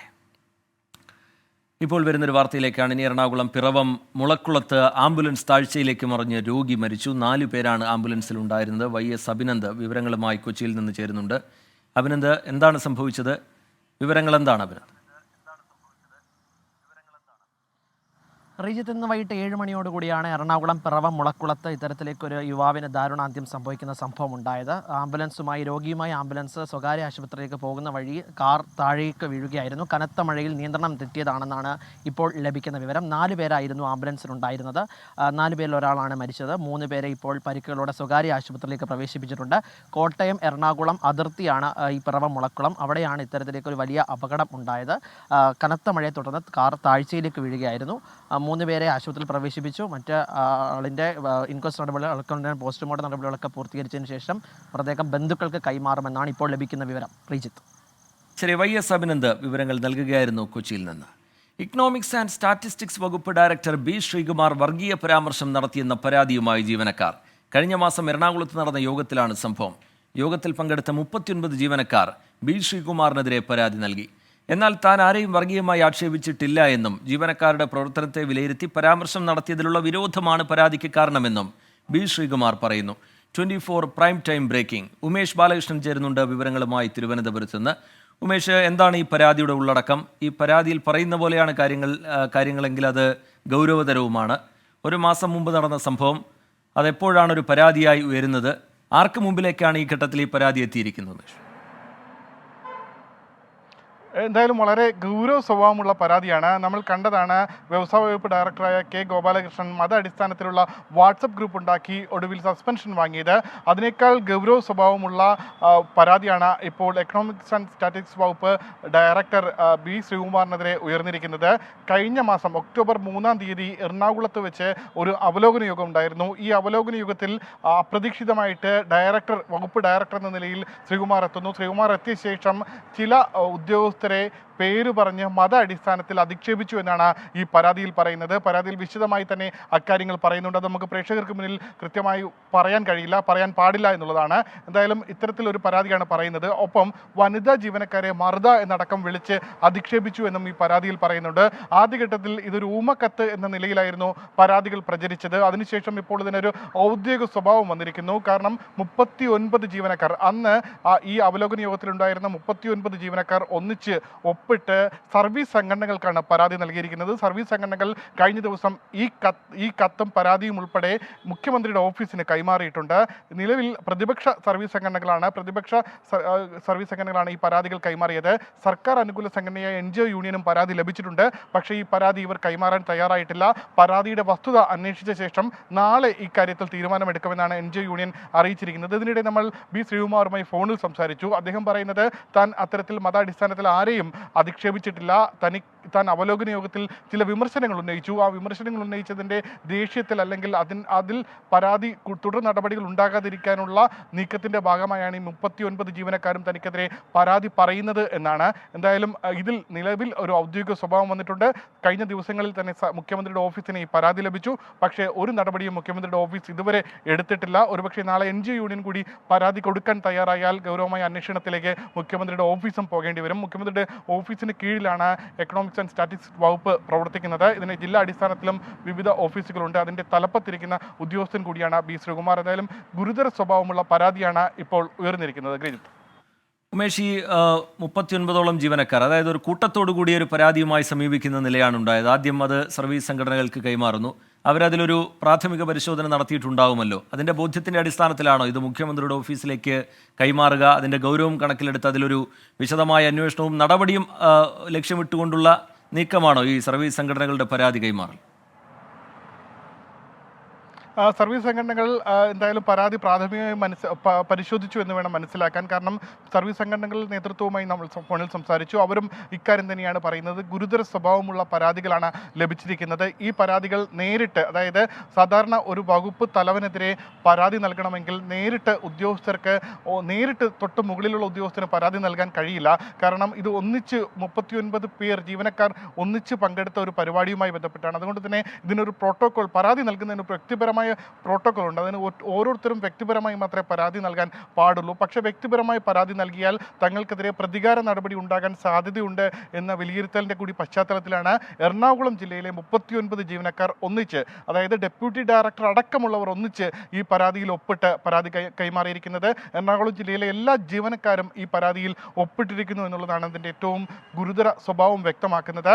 ഇതിൽ 39 ജീവനക്കാരും ഒന്നിച്ച് ഒപ്പിട്ട ശേഷം നേരിട്ട് മുഖ്യമന്ത്രിയുടെ ഓഫീസിലേക്ക് പ്രോട്ടോകോൾ പ്രകാരം അയക്കാൻ കഴിയില്ല. കാരണം സാധാരണ ഒരു സർക്കാർ ജീവനക്കാരൻ പരാതി നൽകുക എന്ന് പറയുന്നത് തൊട്ട് മുകളിലുള്ള ഉദ്യോഗസ്ഥനായിരിക്കണം പരാതി നൽകേണ്ടത്. ആ രീതിയിൽ പരാതി നൽകണമെങ്കിൽ ഈ ആക്ഷേപം ഉന്നയിച്ച B. ശ്രീകുമാറിൻ്റെ കയ്യിൽ തന്നെയായിരിക്കും ഈ പരാതി പോകേണ്ടത്. അതാണ് പ്രോട്ടോകോൾ. അത്തരത്തിൽ ഒരു സാഹചര്യം ഇനി ഉണ്ടാകേണ്ടതില്ല, അല്ലെങ്കിൽ അത്തരത്തിലൊരു പരാതി പോയിട്ട് കാര്യമില്ല എന്ന് കൂടി അറിഞ്ഞതുകൊണ്ടാണ് ഇത്തരത്തിൽ സർവീസ് സംഘടനകളെ സമീപിച്ചത്. വിവിധ സർവീസ് സംഘടനകൾക്ക്, അതായത് നിലവിൽ പ്രതിപക്ഷ സംഘടനകളാണ്, NGO അസോസിയേഷൻ അടക്കമുള്ള പ്രതിപക്ഷ സംഘടനകളാണ് ഇതിൽ മുഖ്യമന്ത്രിക്ക് പരാതി അയക്കാൻ തയ്യാറായത്. ഈ പരാതി ഈ NGO അസോസിയേഷനെ അടക്കം അവരുടെ കവറിംഗ് ലെറ്റർ സഹിതം ഇപ്പോൾ മുഖ്യമന്ത്രിക്ക് പരാതിയായി അയച്ചിട്ടുണ്ട്. പക്ഷേ NGO യൂണിയൻ, അതായത് ഭരണപക്ഷത്തെ അനുകൂലിക്കുന്ന NGO യൂണിയനും ഗസറ്റഡ് ഓഫീസേഴ്സ് അസോസിയേഷനും പരാതി നൽകിയിട്ടുണ്ട്. അവർ ഇതുവരെ പരാതി മുഖ്യമന്ത്രിയുടെ ഓഫീസിലേക്ക് കൈമാറിയിട്ടില്ല. ശരി, ഉമേഷ് ബാലകൃഷ്ണൻ വിവരങ്ങൾ നൽകുകയായിരുന്നു തിരുവനന്തപുരത്ത് നിന്ന്. ഗൗരവ സ്വഭാവത്തിലുള്ള ഒരു പരാതിയാണ് ഉയർന്നു വന്നിരിക്കുന്നത്. നമുക്കറിയാം, ഈ മതാടിസ്ഥാനത്തിലുള്ള വാട്സാപ്പ് ഗ്രൂപ്പൊക്കെ വലിയ ചർച്ചയായി, വലിയ വിവാദമായി നിൽക്കുന്നതിനിടയിലാണ് എക്കണോമിക്സ് ആൻഡ് സ്റ്റാറ്റിസ്റ്റിക്സ് വകുപ്പ് ഡയറക്ടർ B. ശ്രീകുമാർ വർഗീയമായ പരാമർശം നടത്തി എന്ന പരാതിയുമായി 39 ജീവനക്കാർ കൂട്ടത്തോടുകൂടി സർവീസ് സംഘടനകൾക്ക് പരാതി നൽകുകയും തുടർന്ന് ആ പരാതി മുഖ്യമന്ത്രിയുടെ ഓഫീസിന് സർവീസ് സംഘടനകൾ കൈമാറുകയും ചെയ്തിരിക്കുന്നത്. എന്തായാലും അതിൽ അന്വേഷണം നടക്കട്ടെ. ഉമേഷ് ബാലകൃഷ്ണൻ വിവരങ്ങൾ നൽകുകയായിരുന്നു തിരുവനന്തപുരത്ത് നിന്ന്. IAS തലപ്പത്തെ തുറന്ന പോരിൽ കൂടുതൽ വിവരങ്ങൾ 24-ന്. ഫയലിൽ അഭിപ്രായം എഴുതാൻ N. പ്രശാന്ത് IASനെ വിലക്കി additional chief secretary A. Jayathilak ഒപ്പിട്ട കുറിപ്പ് 24-ന് കിട്ടി. കുറിപ്പിനെതിരെ N. പ്രശാന്ത് ചീഫ് സെക്രട്ടറിക്ക് പരാതി നൽകിയിരുന്നു. മതാടിസ്ഥാനത്തിൽ വാട്സാപ്പ് ഗ്രൂപ്പ് രൂപീകരിച്ചതിൽ K. ഗോപാലകൃഷ്ണൻ IASനെതിരെ വീണ്ടും പരാതി. Additional chief secretary doctor A. ജയതിലകിനെ പരസ്യമായി വിമർശിച്ചതിന്റെ പേരിലാണ് N. പ്രശാന്തിനെ സർവീസിൽ നിന്ന് സസ്പെൻഡ് ചെയ്തത്. A. ജയതിലകിന്റെ തെറ്റായ സമീപനങ്ങളെയാണ് ചൂണ്ടിക്കാണിച്ചതെന്നായിരുന്നു N. പ്രശാന്തിന്റെ നിലപാട്. ഉന്നതിയുടെ ചുമതലയിലുണ്ടായിരുന്ന N. പ്രശാന്തിന് ഫയലിൽ അഭിപ്രായം രേഖപ്പെടുത്താൻ വിലക്ക് ഏർപ്പെടുത്തിയെന്ന് വ്യക്തമാക്കുന്നതാണ് A. ജയതിലകിന്റെ പുറത്തുവന്ന കുറിപ്പ്. തനിക്ക് നേരിട്ട് ഫയൽ സമർപ്പിച്ചാൽ മതിയെന്നും N. പ്രശാന്തിന് കൈമാറേണ്ടെന്നും ഉദ്യോഗസ്ഥർക്ക് കുറിപ്പിലൂടെ നിർദ്ദേശം നൽകുന്നുണ്ട്. ഈ വർഷം മാർച്ച് 7-ന് നൽകിയ കുറിപ്പ് മന്ത്രി അറിയാതെയാണെന്നാണ് വിവരം. കുറിപ്പ് നൽകിയതിന് പിന്നാലെ N. പ്രശാന്ത് ചീഫ് സെക്രട്ടറിക്ക് പരാതി നൽകിയിരുന്നു. അതേസമയം വാട്സാപ്പ് ഗ്രൂപ്പ് വിവാദത്തിൽ K. ഗോപാലകൃഷ്ണൻ IASനെതിരെ വീണ്ടും പരാതി ലഭിച്ചു. കൊല്ലം സ്വദേശി തിരുവനന്തപുരം സിറ്റി പോലീസ് കമ്മീഷണർക്കാണ് പരാതി നൽകിയത്. ഉദ്യോഗസ്ഥർക്കിടയിലും പൊതുജനങ്ങൾക്കിടയിലും വർഗീയ ചേരിതിരിവുണ്ടാക്കിയെന്നാണ് പരാതി. 24 തിരുവനന്തപുരം. ആന എഴുന്നള്ളിപ്പിന് മാർഗരേഖ പുറത്തിറക്കി ഹൈക്കോടതി. ദിവസം 30 കിലോമീറ്ററിൽ കൂടുതൽ ആനകളെ നടത്തിക്കരുത്. 2 എഴുന്നള്ളത്തുകൾക്കിടയിൽ മതിയായ വിശ്രമം ആനകൾക്ക് ലഭിച്ചിട്ടുണ്ട് എന്ന് ഉറപ്പാക്കണം എന്നതടക്കമുള്ള നിർദ്ദേശങ്ങൾ ഇതിലുണ്ട്. വിവരങ്ങളുമായി ശ്രീകാന്ത് ചേരുകയാണ്. ശ്രീകാന്ത്, എന്താണ് ഈ മാർഗരേഖയിലെ ഉള്ളടക്കം? ശ്രീകാന്ത്.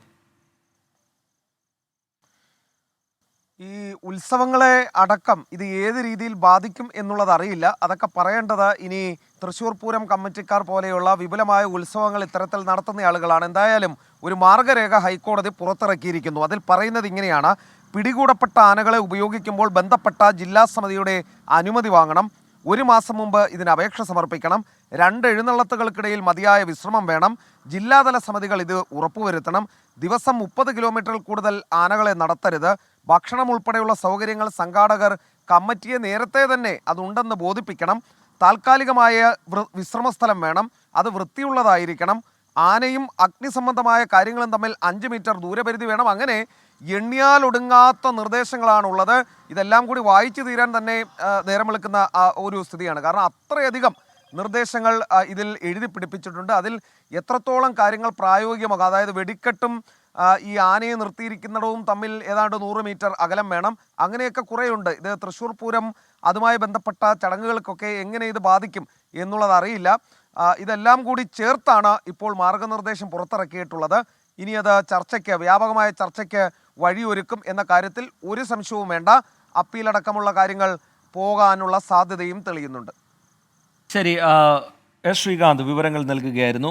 നമുക്ക് ചെറിയൊരു ഇടവേളയിലേക്ക് പോകാനുള്ള സമയമായിരിക്കുകയാണ്. ഇടവേളയിലേക്ക് പോകുന്നതിന് മുമ്പ് കമൻറ്റ് ബോക്സിലേക്ക് ഒന്ന് പോവുകയാണെങ്കിൽ ഒരുപാട് കമൻറ്റുകൾ, വിവിധ വാർത്തകളുമായി ബന്ധപ്പെട്ട അവരുടെ അഭിപ്രായങ്ങളൊക്കെ, പ്രേക്ഷകരുടെ അഭിപ്രായങ്ങളൊക്കെ കാണാൻ കഴിയുന്നുണ്ട്. ഇ.പി. ജയരാജനുമായി ബന്ധപ്പെട്ട് രൂപപ്പെട്ടിട്ടുള്ള പുതിയ വിവാദം, അതിൽ അവരുടെ അഭിപ്രായങ്ങൾ രേഖപ്പെടുത്തുന്നത് കാണാം. ഇ.പി. ജയരാജനെ പിന്തുണച്ചും എതിർത്തുമൊക്കെയുള്ള കമൻറ്റുകൾ കാണാൻ കഴിയുന്നുണ്ട്. അതുപോലെ SKN എവിടെ? ഇന്ന് SKN കണ്ടില്ല എന്ന് പറയുന്നുണ്ട്. SKN ചില ഔദ്യോഗിക തിരക്കുകൾ കാരണം ഇന്ന് ഈ പരിപാടിയുടെ ഭാഗമാകുന്നില്ല. നാളെ പ്രേക്ഷകർക്ക് മുമ്പിൽ ഈ പരിപാടിയുമായി SKN എത്തുകയും ചെയ്യും. നാളെ മോർണിംഗ് ഷോയിലും SKN ഉണ്ടാകും. അതുപോലെ വിവിധ വിഷയങ്ങളുമായി ബന്ധപ്പെട്ട്, വിവിധ വാർത്തകളുമായി ബന്ധപ്പെട്ടുള്ള പ്രതികരണങ്ങൾ കാണുന്നുണ്ട്. അത് നിങ്ങൾ അയക്കുകയും ചെയ്യുക. സമയത്തിനനുസരിച്ച് അത് പ്രേക്ഷകർക്ക് മുമ്പിലേക്ക് നമുക്ക് വായിക്കുകയും ചെയ്യാം. നമ്മുടെ പതിവായുള്ള ചില പ്രേക്ഷകരുമൊക്കെ കമൻറ്റ് ബോക്സിൽ സജീവമായി അവരുടെ അഭിപ്രായങ്ങൾ അറിയിക്കുന്നുണ്ട്. ഇടവേള കഴിഞ്ഞ് തിരികെ എത്തുമ്പോൾ ഏറ്റവും ഒടുവിലായി പുറത്തുവന്ന ചില വിവരങ്ങൾ കൂടി പ്രേക്ഷകരെ അറിയിക്കാം. അത് ശബരിമല മണ്ഡലകാലത്ത് സ്പെഷ്യൽ ട്രെയിനുകൾ വരുന്നു എന്നുള്ളതാണ്. 9 ട്രെയിനുകൾ അധികമായി സർവീസ് നടത്തും. യാത്രക്കാർക്ക് ഓൺലൈനായി ടിക്കറ്റുകൾ ബുക്ക് ചെയ്യാം. വിവിധ സംസ്ഥാനങ്ങളിൽ നിന്നും 89 സർവീസുകളായിരിക്കും ഉണ്ടാവുക എന്നുള്ളതാണ്. ശബരിമല തീർത്ഥാടനവുമായി ബന്ധപ്പെട്ട് തന്നെ ഒരു പ്രതികരണം കൂടി, അത് ദേവസ്വം ബോർഡ് പ്രസിഡന്റിൻ്റേതാണ്. എല്ലാ ഒരുക്കങ്ങളും, ഈ മകരവിളക്ക് തീർത്ഥാടനവുമായി ബന്ധപ്പെട്ട എല്ലാ ഒരുക്കങ്ങളും പൂർത്തിയായിട്ടുണ്ട് എന്ന് Devaswom board president PS Prashanth 24നോട് വ്യക്തമാക്കുന്നുണ്ട്. മുൻ വർഷങ്ങളെക്കാൾ കൂടുതൽ തീർത്ഥാടകരെ പ്രതീക്ഷിക്കുന്നുണ്ട്. കഴിഞ്ഞ തവണത്തെ പിഴവുകളൊക്കെ തിരുത്താൻ ശ്രമിച്ചിട്ടുണ്ട് എന്നൊക്കെ അദ്ദേഹം വിശദീകരിക്കുന്നുണ്ട്. മറ്റൊരു റിപ്പോർട്ടിലേക്ക് നമ്മൾ പോവുകയാണ്. മുണ്ടക്കൈ ചൂരൽമല ദുരന്തത്തെ ദേശീയ ദുരന്തമായി പ്രഖ്യാപിക്കാൻ കഴിയില്ല എന്ന് കേന്ദ്രം. നിലവിലെ മാനദണ്ഡങ്ങൾ ദേശീയ ദുരന്തമായി പ്രഖ്യാപിക്കാൻ വ്യവസ്ഥയില്ല എന്ന് കേന്ദ്ര ആഭ്യന്തര സഹമന്ത്രി നിത്യാനന്ദ റായ് വ്യക്തമാക്കി. കേരളത്തിന്റെ ദുരന്ത നിവാരണ ഫണ്ടിൽ ആവശ്യത്തിന് പണമുണ്ടെന്നും ഡൽഹിയിലെ കേരള സർക്കാർ പ്രതിനിധി KV തോമസിന് നൽകിയ മറുപടിയിൽ കേന്ദ്രം പറയുന്നു. മുണ്ടക്കൈ ചൂരൽമല ഉരുൾപൊട്ടൽ ദുരന്തത്തെ ദേശീയ ദുരന്തമായി പ്രഖ്യാപിക്കണമെന്ന ആവശ്യത്തിലാണ് കേന്ദ്രത്തിന്റെ മറുപടി.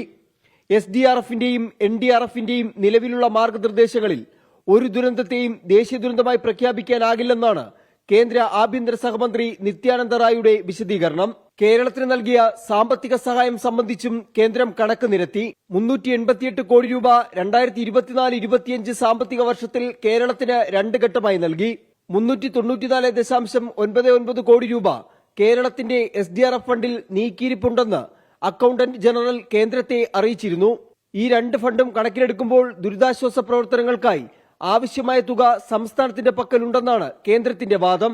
ദുരന്ത നിവാരണത്തിന്റെ പ്രാഥമിക ഉത്തരവാദിത്വം സംസ്ഥാന സർക്കാരുകൾക്കാണെന്ന് പരോക്ഷമായ മറുപടിയിൽ കേന്ദ്രം പറയുന്നു.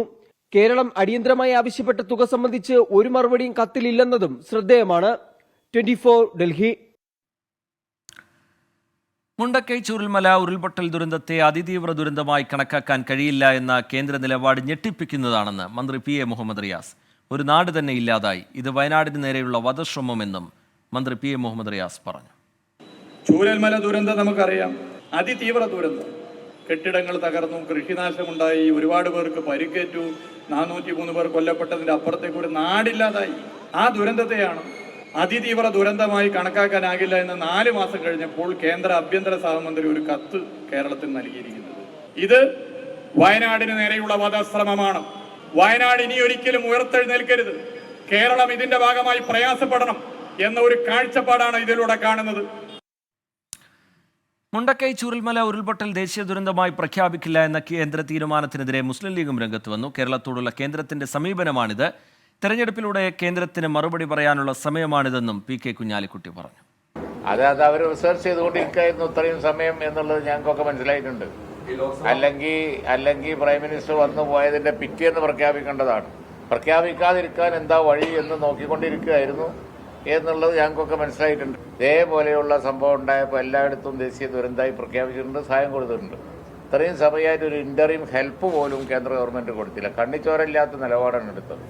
വാങ്ങി എടുക്കുന്ന കാര്യത്തിൽ ഉമ്മൻചാണ്ടി ഗവൺമെന്റിനൊക്കെ ഉണ്ടായിരുന്ന ആ ഒരു ഉത്സാഹം ഇടത് ഗവൺമെന്റിനില്ല. കൊച്ചിയിലെത്തിയ എയർ ഇന്ത്യ എക്സ്പ്രസ് വിമാനത്തിന് ബോംബ് ഭീഷണി. വിമാനത്തിന്റെ സീറ്റിൽ നിന്നാണ് ടിഷ്യൂ പേപ്പറിൽ എഴുതിയ ഭീഷണി സന്ദേശം കിട്ടിയത്. YS അഭിനന്ദ് ചേരുന്നുണ്ട് വിവരങ്ങളുമായി കൊച്ചിയിൽ നിന്ന്. അഭിനന്ദ്, എന്താണ് ഇതുമായി ബന്ധപ്പെട്ടുള്ള കൂടുതൽ വിവരങ്ങൾ?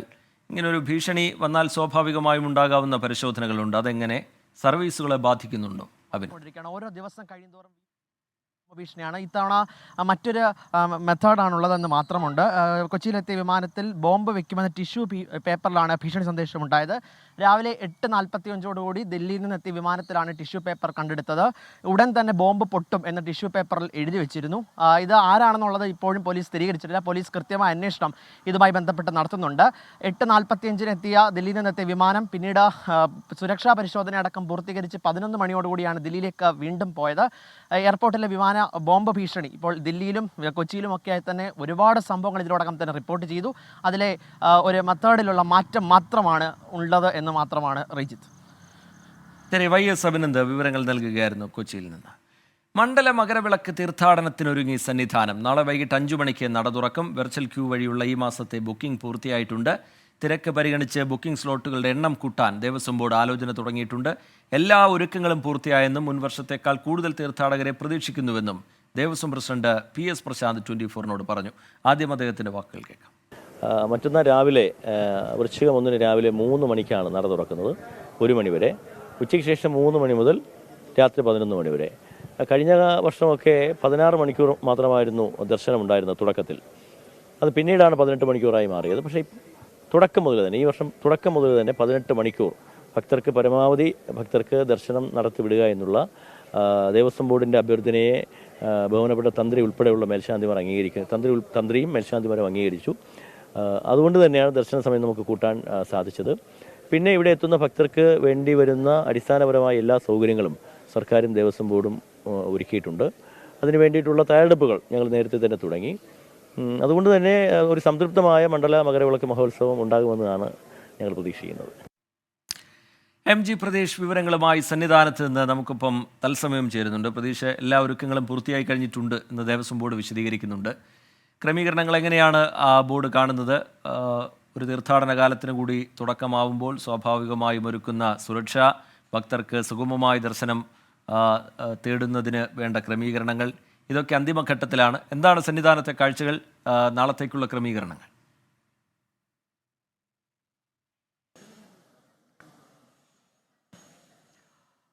റിജിത്ത്, തീർച്ചയായും മറ്റൊരു മണ്ഡല മകരവിളക്ക് തീർത്ഥാടനത്തിന് കൂടി തുടക്കമാവുകയാണ്. ദേവസ്വം ബോർഡ് പ്രസിഡന്റ് സൂചിപ്പിച്ചതുപോലെ തന്നെ ഇതുമായി ബന്ധപ്പെട്ടുള്ള എല്ലാ ഒരുക്കങ്ങളും ശബരിമല സന്നിധാനത്ത് പൂർത്തിയായിട്ടുണ്ട്. നാളെ വൈകിട്ട് 5 മണിയാണ് ശബരിമല നട തുറക്കുന്നത്. ശബരിമലയിലെ നിലവിലെ മേൽശാന്തി PN മഹേഷ് നമ്പൂതിരി ശ്രീകോവിലിൽ ദീപം തെളിയിച്ചുകൊണ്ടാണ് ശബരിമല നട തുറക്കുന്നത്. പുതിയ മേൽശാന്തിമാർ ചുമതലയേൽക്കുന്ന പ്രധാനപ്പെട്ട ചടങ്ങ് കൂടി നാളെ ഉണ്ട്. അരുൺകുമാർ നമ്പൂതിരിയും വാസുദേവൻ നമ്പൂതിരിയും ശബരിമല മാളികപ്പുറം മേൽശാന്തിമാരായി നാളെ ചുമതലയേൽക്കും. നാളെ 5 മണിക്ക് നട തുറക്കുന്നത് കൊണ്ട് തന്നെ 30,000 പേർ മാത്രമായിരിക്കും നാളെ ശബരിമലയിൽ എത്തുക. 30,000 നിലവിൽ വെർച്വൽ ക്യൂ വഴി നാളെ ശബരിമലയിൽ ബുക്ക് ചെയ്തിട്ടുള്ളത്. ഇനി വരുന്ന 10 ദിവസം വെർച്വൽ ക്യൂ ഏകദേശം ഫുള്ളായി എന്നതാണ് ദേവസ്വം ബോർഡ് അറിയിക്കുന്ന കാര്യം. കാരണം നേരത്തെ വെർച്വൽ ക്യൂവുമായി ബന്ധപ്പെട്ട ചില ആശയക്കുഴപ്പങ്ങളൊക്കെ തന്നെ ഉണ്ടായിരുന്നുവെങ്കിലും വലിയ സ്വീകാര്യത അക്കാര്യത്തിൽ ലഭിച്ചിട്ടുണ്ട്. നിലവിൽ പ്രതിദിനം 80,000 പേർക്കാണ് ശബരിമലയിൽ ദർശനം അനുവദിക്കുന്നത്. ഇതിൽ 70,000 പേർക്ക് വെർച്വൽ ക്യൂ വഴി ശബരിമലയിൽ ദർശനം നടത്താം. ബാക്കി വരുന്ന 10,000 പേരായിരിക്കും സ്പോട്ട് ബുക്കിംഗ് വഴി അവർക്കായിരിക്കും ദർശനം നടത്താനുള്ളൊരു സൗകര്യം ഉണ്ടായിരിക്കുന്നത്. അല്പസമയം മുമ്പ് ദേവസ്വം ബോർഡ് പ്രസിഡന്റ് പറഞ്ഞ മറ്റൊരു കാര്യം, ഈ വെർച്വൽ ക്യൂ വഴി ബുക്ക് ചെയ്ത എത്താത്ത തീർത്ഥാടകരുടെ എണ്ണം കൂടി സ്പോട്ട് ബുക്കിംഗിലൂടെ പരിഗണിക്കും എന്നതാണ്. അങ്ങനെയെങ്കിൽ കൂടുതൽ തീർത്ഥാടകർക്ക് ഒരു സ്പോട്ട് ബുക്കിംഗ് സൗകര്യവും ഏർപ്പെടുത്താൻ കഴിയും. നിലവിൽ ഇതുമായി ബന്ധപ്പെട്ടുള്ള കൂടുതൽ തിരക്കുണ്ടായാൽ അത് ക്രമീകരിക്കാനുള്ള എല്ലാ ഒരുക്കങ്ങളും ശബരിമലയിൽ പൂർത്തിയായിട്ടുണ്ട്. അതിന് പ്രധാനമായും ചെയ്ത ഒരു മുന്നൊരുക്കം ദർശന സമയം കൂട്ടുക എന്നതായിരുന്നു. കാരണം നേരത്തെ 16 മണിക്കൂർ ആയിരുന്നത് ഇക്കുറി 18 മണിക്കൂറായി ദർശന സമയം കൂട്ടിയിട്ടുണ്ട്. വൃശ്ചികം 1 പുലർച്ചെ 3 മണിക്ക് ശബരിമല നട തുറക്കാം.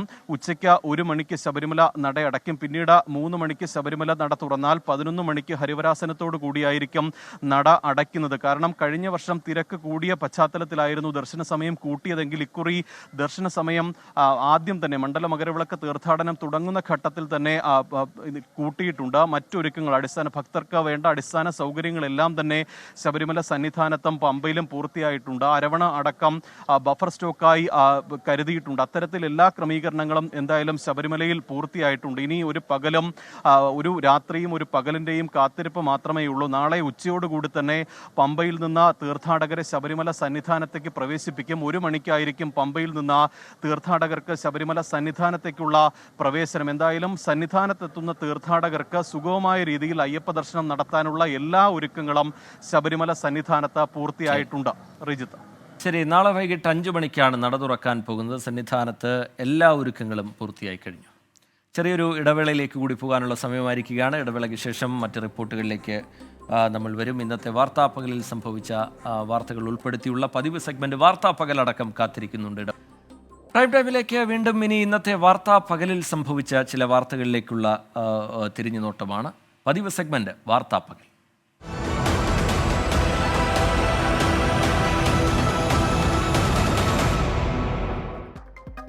IAS തലപ്പത്തെ തുറന്ന പോരിൽ കൂടുതൽ വിവരങ്ങൾ 24-ന്. ഫയലിൽ അഭിപ്രായം എഴുതാൻ N പ്രശാന്ത് IASനെ വിലക്കി additional chief secretary A Jayathilak ഒപ്പിട്ട നോട്ട് 24-ന് ലഭിച്ചു. ജയതിലക് കുറിപ്പിറക്കിയത് 2024 മാർച്ച് 7-ന്. ഉദ്യോഗസ്ഥർക്കിടയിലും പൊതുജനങ്ങൾക്കിടയിലും വർഗീയ ചേരിതിരിവുണ്ടാക്കാൻ ശ്രമിച്ചെന്ന് കാട്ടി K ഗോപാലകൃഷ്ണൻ IASനെതിരെ വീണ്ടും പോലീസിൽ പരാതി. ഇടുക്കി മാട്ടുപ്പെട്ടിയിൽ സീപ്ലെയിൻ ഇറക്കിയതിൽ എതിർപ്പ് കടുപ്പിച്ച് വനം വകുപ്പ്. അതീവ പരിസ്ഥിതി ലോല മേഖലയിൽ പദ്ധതി നടപ്പാക്കുന്നത് മനുഷ്യ-മൃഗസംഘർഷം കൂട്ടുമെന്ന് റിപ്പോർട്ട്. ദേശീയ വന്യജീവി ബോർഡിന്റെ അനുമതിയോടെ മറ്റൊരിടത്ത് സീപ്ലെയിൻ ഇറക്കാമെന്നും വനം വകുപ്പ്. ജില്ലാ കളക്ടർക്ക് റിപ്പോർട്ട് കൈമാറി. വായുമലിനീകരണത്തിൽ വലഞ്ഞ രാജ്യതലസ്ഥാനം. നിയന്ത്രണങ്ങൾ കടുപ്പിക്കും. ഡൽഹിയിൽ മലിനീകരണ വിരുദ്ധ നടപടികൾ പ്രഖ്യാപിച്ചു. നാളെ രാവിലെ 8 മണി മുതൽ നിയന്ത്രണങ്ങൾ നടപ്പിലാക്കും. കോഴിക്കോട് 2 ഇടങ്ങളിലായി വൻ ചന്ദനവേട്ട. 65 കിലോ ചന്ദനത്തടികളുമായി 7 പേർ പിടിയിലായി. 5 പേരെ പിടികൂടിയത് വാട്ടർ അതോറിറ്റിയുടെ ബോർഡ് വെച്ച വാഹനത്തിൽ ചന്ദനം കടത്തുന്നതിനിടെ. പാലക്കാട് വാളയാറിൽ ഷോക്കേറ്റ് അച്ഛനും മകനും മരിച്ച സംഭവത്തിൽ നരഹത്യയ്ക്ക് കേസെടുത്തു. പ്രതികളെക്കുറിച്ച് അന്വേഷിച്ചു വരികയാണെന്ന് വാളയാർ പോലീസ് അറിയിച്ചു. പന്നിയിറച്ചി ലക്ഷ്യമിട്ടാണ് കെണിവെച്ചതെന്ന് പ്രാഥമിക നിഗമനം. കോഴിക്കോട് താമരശ്ശേരിയിൽ ലോട്ടറി ചൂതാട്ട മാഫിയ സംഘത്തിന്റെ ഭീഷണിയെ തുടർന്ന് യുവാവ് ആത്മഹത്യ ചെയ്തെന്ന് പരാതി. മരിച്ചത് ലോട്ടറിക്കട ജീവനക്കാരനായ അനന്തു കൃഷ്ണൻ. ലോട്ടറി ചൂതാട്ട മാഫിയയുമായി അനന്തുവിന് സാമ്പത്തിക ഇടപാടുകൾ ഉണ്ടായിരുന്നുവെന്ന് ആരോപണം.